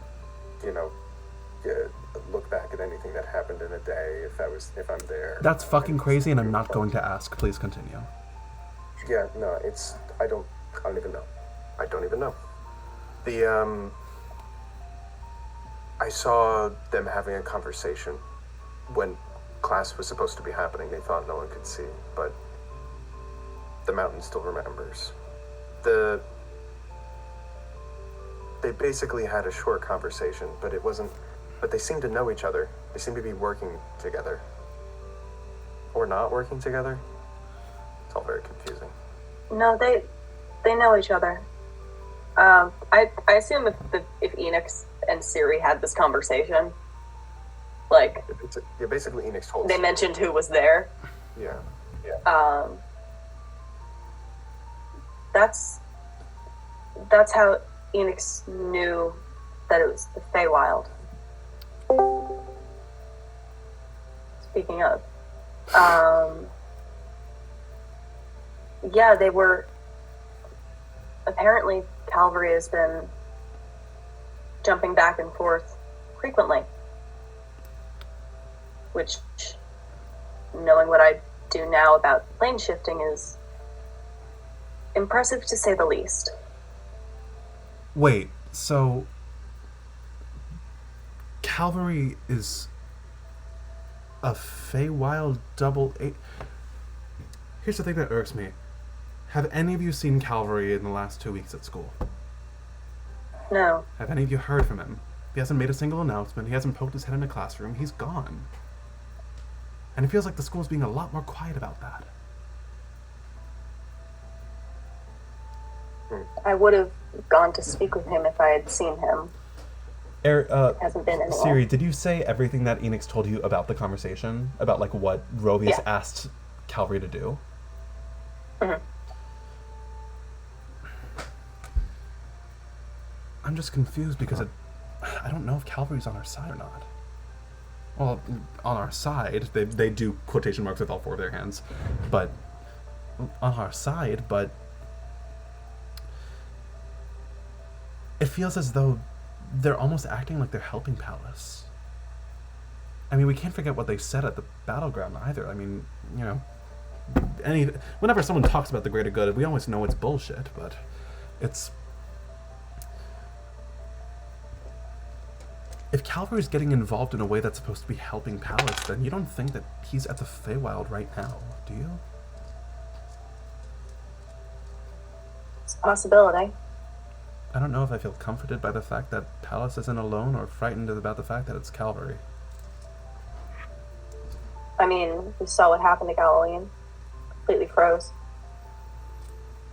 I don't think that was on purpose. I mean, if Calvary and Rovius know each other, then... If Calvary and Rovius are working together, and Rovius is actively plotting against Saint Nick, who's to say that there isn't a third link to that triangle?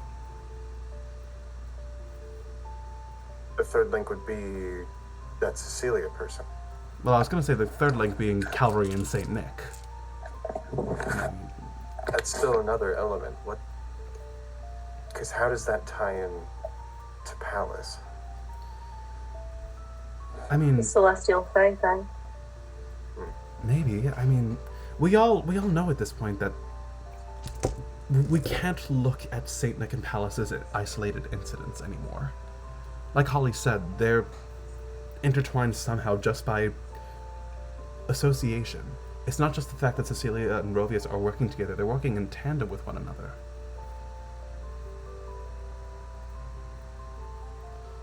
And not for nothing, but they did very similar things to the two of them. Also, I forgot to say something about Cecilia that I found. Tell me. I did a lot of research, and I found nothing. Like, diddly squat. Like, nothing. absolute zilch. And based on the amount in the period of time, and also I was doing research with Pascal, so like there were multiple people doing this Multiple eyes, research. yeah, Nothing. And that's a little weird. I'm gonna be honest. I mean, with 'Cause we Rovius, looked. with Rovius, it makes sense because he's not from here. We know he's got some links to the Feywild. That's probably where his roots are planted. But what about Cecilia? She could be Fey as well, but we have no idea what she is. We've seen Cecilia at this point, yeah? Yes. We've all gotten a good look at Cecilia. Would it be... Are there a lot of similarities between Cecilia and Pallas? Oh, did that one could Enix? extrapolate? So, like, Did Enix tell? Is Cecilia really short? Cecilia is like 6 feet Besides tall. color scheme. Did Enix Did- hear them Yeah. say Cecilia or Celeste? They never. So during that conversation, it was always as Never said- like she was name dropped once I think, and it was only as Cecilia. Okay. And Bryson didn't specify like any suspicions about Cecilia and Celeste, so I don't think those would be passed off onto Syriie. Yeah. I mean, Well, could have been implied that Cecilia is a former student. 'Cause who said that? Oh, I was just being like. in No, the yeah, context no, of- I'm joking around. You could pass that on maybe. Yeah. Okay, so then It would make sense. Based on what Enix told me, Cecilia may not be her name. She is a former student. She's a former student. she is a former student. Yeah, she's a former Student of Calvary, so that narrows down time period. Was Calvary a teacher at the school? He might have also just been like, I don't suppose he might have still been deputy headmaster at that point. I mean, if you've been deputy headmaster for that long, but anyway. He was at the school. That's what's important. And she was in no yearbooks at all. So that was one of the places I looked. No Cecilias, no... Maybe You were saying? if it's not under Cecilia, it may be a matter of painstakingly going through every photo. Oh. Oh, that would suck shit. People can change rather quickly. Yeah. Yeah. No shit. Huh.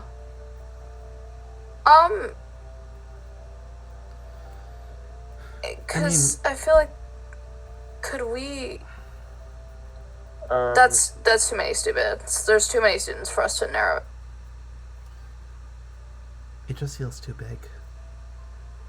I mean, do we know anyone who we could maybe talk to about this? I mean, we can't talk to Pallas's parents.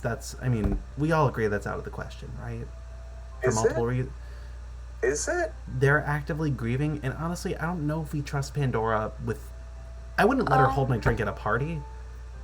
I don't know if this is the type of thing that I want to go to her for, and I feel like Pallas's other mom is probably a little too nice to not, let her wife in on whatever we're talking to her about.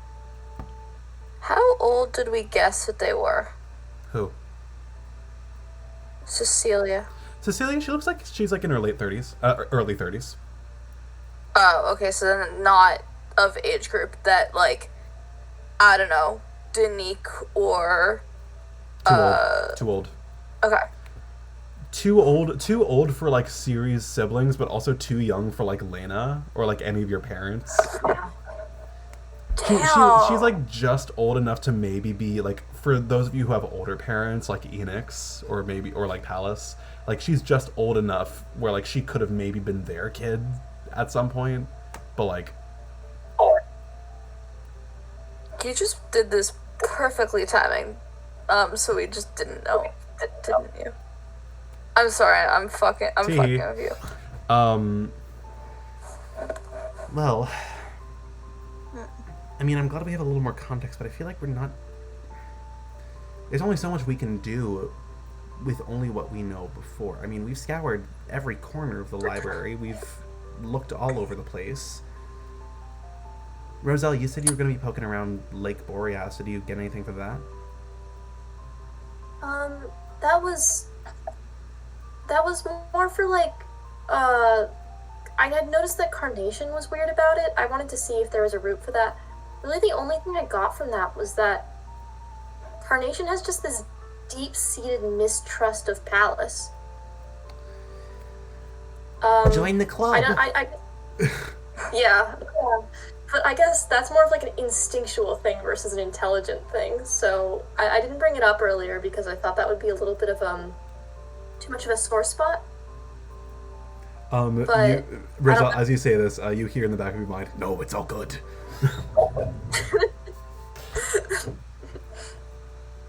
So, I don't know how relevant that is. It's definitely weird. Yeah.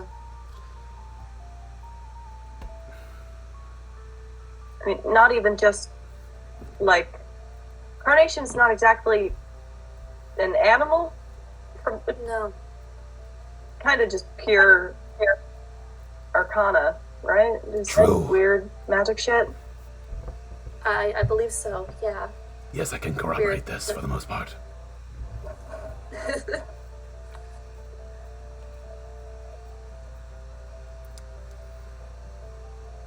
Are there any teachers we trust enough that we could go to?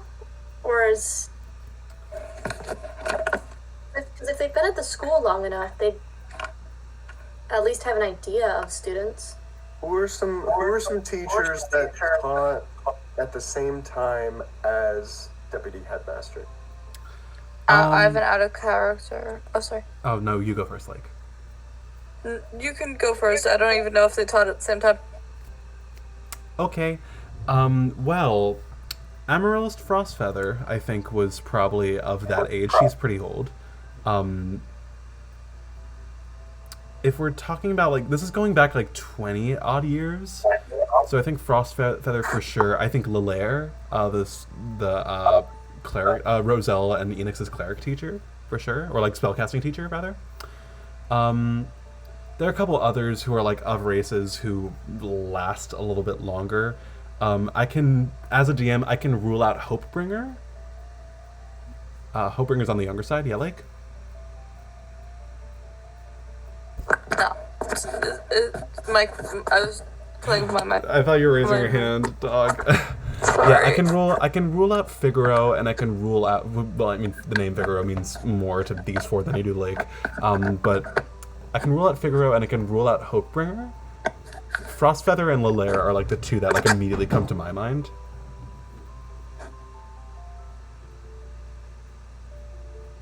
I mean, we could always just talk to Frostfeather, maybe. I mean, the headmaster has to know at least. Everyone here at one point has walked through that door. They've been here long enough. I don't think the headmistress is a terrible option. My concern is that we haven't heard anything. And correct me if I'm wrong, the names and faces of these people are out. They've probably been on the down low. I mean, what happened in the woods was a pretty big move. Didn't seem like it was one they planned for. If Lelaire or Frostfeather did know something, they either don't know anything, or they're hiding it.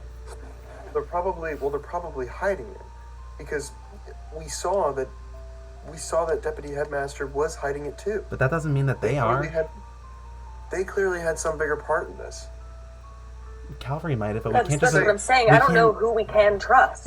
I mean, it's also dangerous to assume that every adult is going to be plotting against us. It just feels like there's a lot of secrets in this town. It feels like there are a lot of adults that are plotting against us. It Maybe. doesn't feel like it's. Based on our track record, I Yeah. mean, I don't It doesn't even know. feel like it's Pallas. It feels like it's. It feels like it's just Pallas, and I just feel really bad. I can't. I Let don't this sit. know if it's the adults that are plotting against us. I think the adults are trying to keep us kids out of it. That doesn't Not sit every- Whatever it is. That really doesn't. Whatever sit it well. is. It's not better. Whatever it is, they're hindering our mission.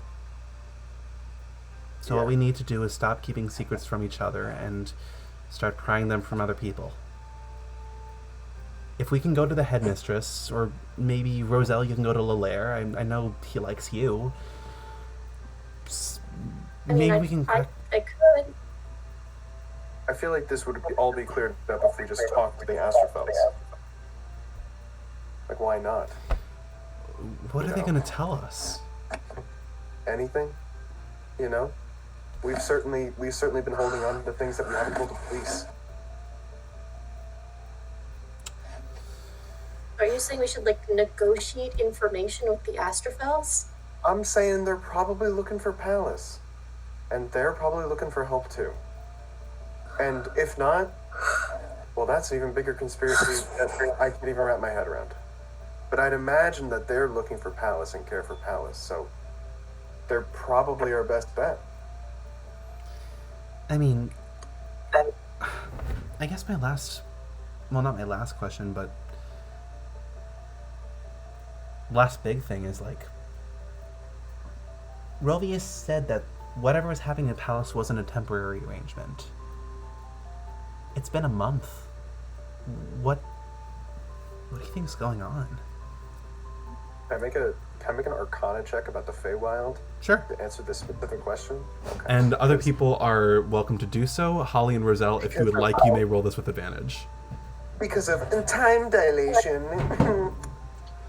Well, I rolled a nat 20, so. Ooh.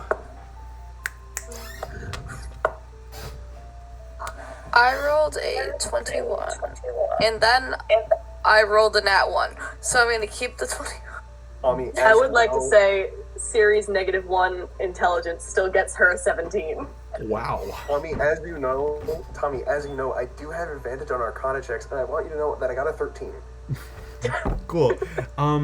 Holly and Roselle, I'm gonna say. Holly and Roselle, neither of you have been to the Feywild yet. Roselle, you've been promised to at some point, but like, while you've yet to go, you've heard a lot about it from your folks. And one thing that you've heard offhandedly is that time in the Feywild is weird. It does not flow. Whereas there's like a chronological flow of time in the material plane, almost like water, it's the flow of time in the Feywild is so much more malleable and like unpredictable. It kind of doesn't really have a defined shape or speed, or time is a weird soup, and there's a hell of a lot of letters in this one. It's very hard to exactly discern. There is no conversion rate, right? There isn't like a, you know, where some you know, realms might be like, oh, a day here might be like a week here. Not how that works in the Feywild.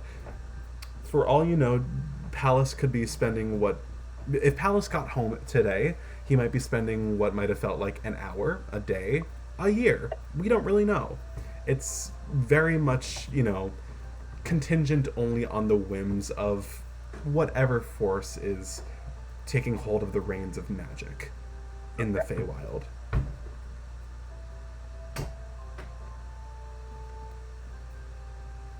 Okay.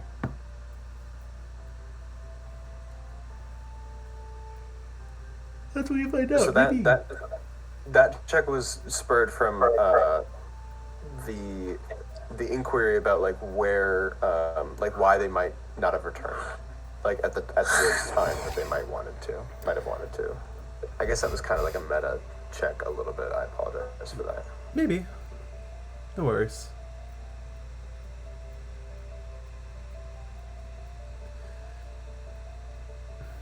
Well.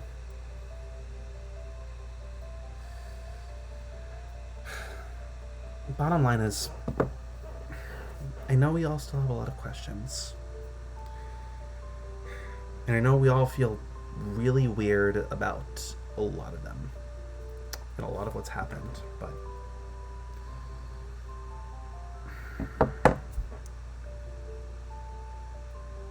we need to have each other's backs on this. I'm just as worried about them as you are.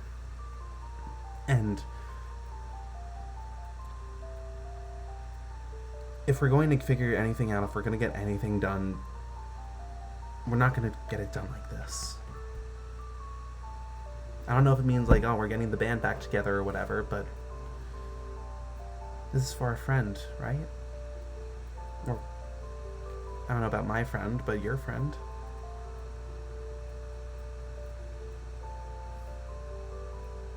I don't know, you guys tell me.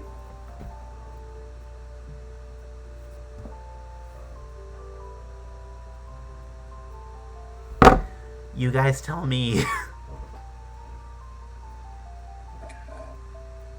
I just can't see it. I just can't stand to see this happen again.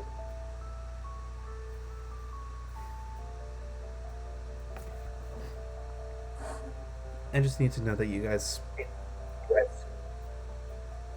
I need to know that I can have you guys' back. I said it won't happen again.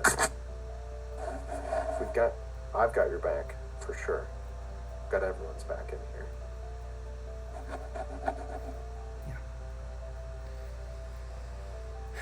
The fact that this happened in the first place is wrong. Yeah, well... I don't know, does anyone want to get any pizza in the meantime, maybe?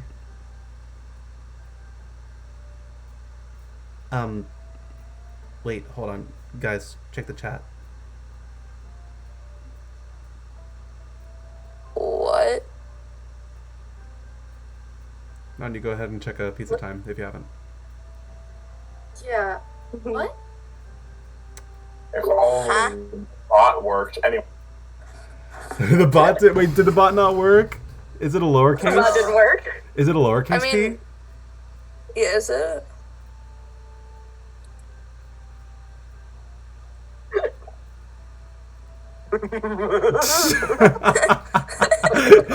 Will you fucking dick? It's uppercase D for Dakota.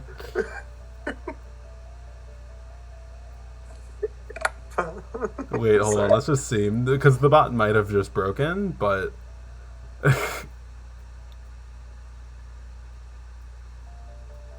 I mean, honestly, like, Aiden's profile picture is, like, fitting enough. Yeah, there we go. We are going to cut away from the party for a moment. It was lowercase. It was lowercase. We're going to cut away from the party for just a second. Let's properly kick the music bot this time. Wink. It is the night of December 10th, 2022.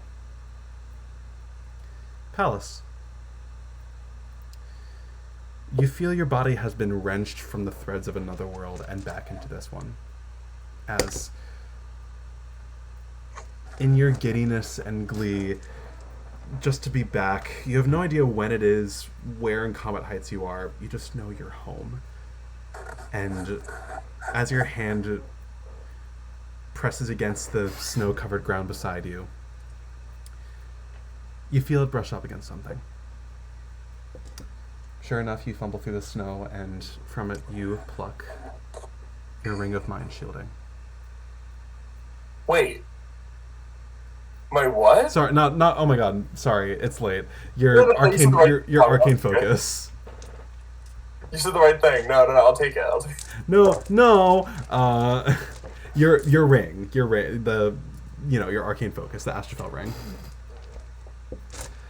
You pluck the ring of Astrophel from the snow. In your shivering, shaking hands. Do you put it back on? I think there's a bit of a delay. It's like a kind of cruel moment where like his body instantly goes to put it back on, and then like right as it's about to like enter, he's like, "What is this? What does this mean? What am But at the same time, it's like also his method of survival, and he's been needing it. It is his spellcasting focus. So I think begrudgingly it slides on. You fit the ring perfectly where it belongs upon your finger. And the moment it sort of clicks into place on your hand, you feel instantly your mind, you are no longer alone within your own mind, as you hear a voice calling from somewhere out there in Common Heights. Pallas? Mom? Pallas? Honey, where are you? I'm home. I'm back. I'm where I was. I don't know. You're in the woods, right? Where you were camping? Yes. It's snowing. Yeah, sweetie. Oh, when is it? Sweetie, it's December. It's been a month. Just silence. Honey, are you okay? I don't know. All right, sweetie. I'm on my way. I promise. And you feel her presence leave your mind as you pick up your phone and you notice it has only 1% battery left. Do I drop that bomb till my phone instantly dies? Inexplicably, you have one tick of Wi-Fi out here, tick of cellular. I dare you to take a selfie, I swear to God. Well, first, you open your phone and you see the chat there's been, for a month of your absence, the chat, your primary friend group chat, has been very silent. A lot of texts but it's time for my Be Real. A lot of texts you notice from, a lot of the texts you're getting from are from like group chats that you're inactive from. You have a lot from your parents. Just little like I love yous and whatnot, mostly from Celine. You open your phone and you notice that as far back as the night after you were gone, from almost like at a text per day rate, you have almost 30 messages from Ezra. All like varying levels of length, and like you're kind of just scanning through them really quickly. A lot of them are just like him telling you about what happened that day. A lot of them capped off with like, I miss you, or just like, you know, little words of encouragement and, you know, vulnerability. And you have the pizza time chat right in front of you. I think my immediate reaction isn't even using my phone. I'm a psychic. But then I just can't get that energy out. I'm too tired. I just plain hopped.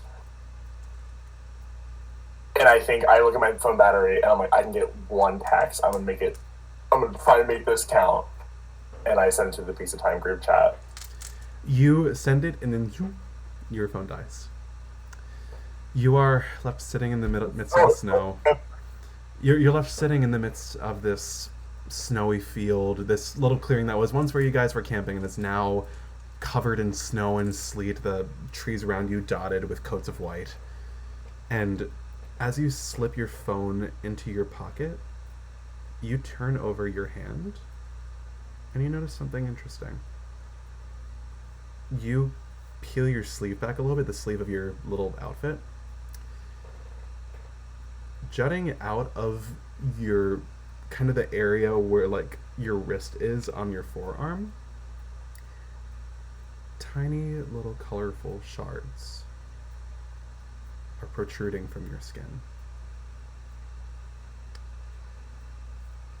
And you realize as you kind of put your hand against it and sort of like feel yourself, you feel something sharp as you reach for your neck. And that is where we're going to end tonight's session of the Elegy of Everlasting Winter. Sorry guys. Dear Christ. What happened to Bryson? They What? left and then they came back? I'm honestly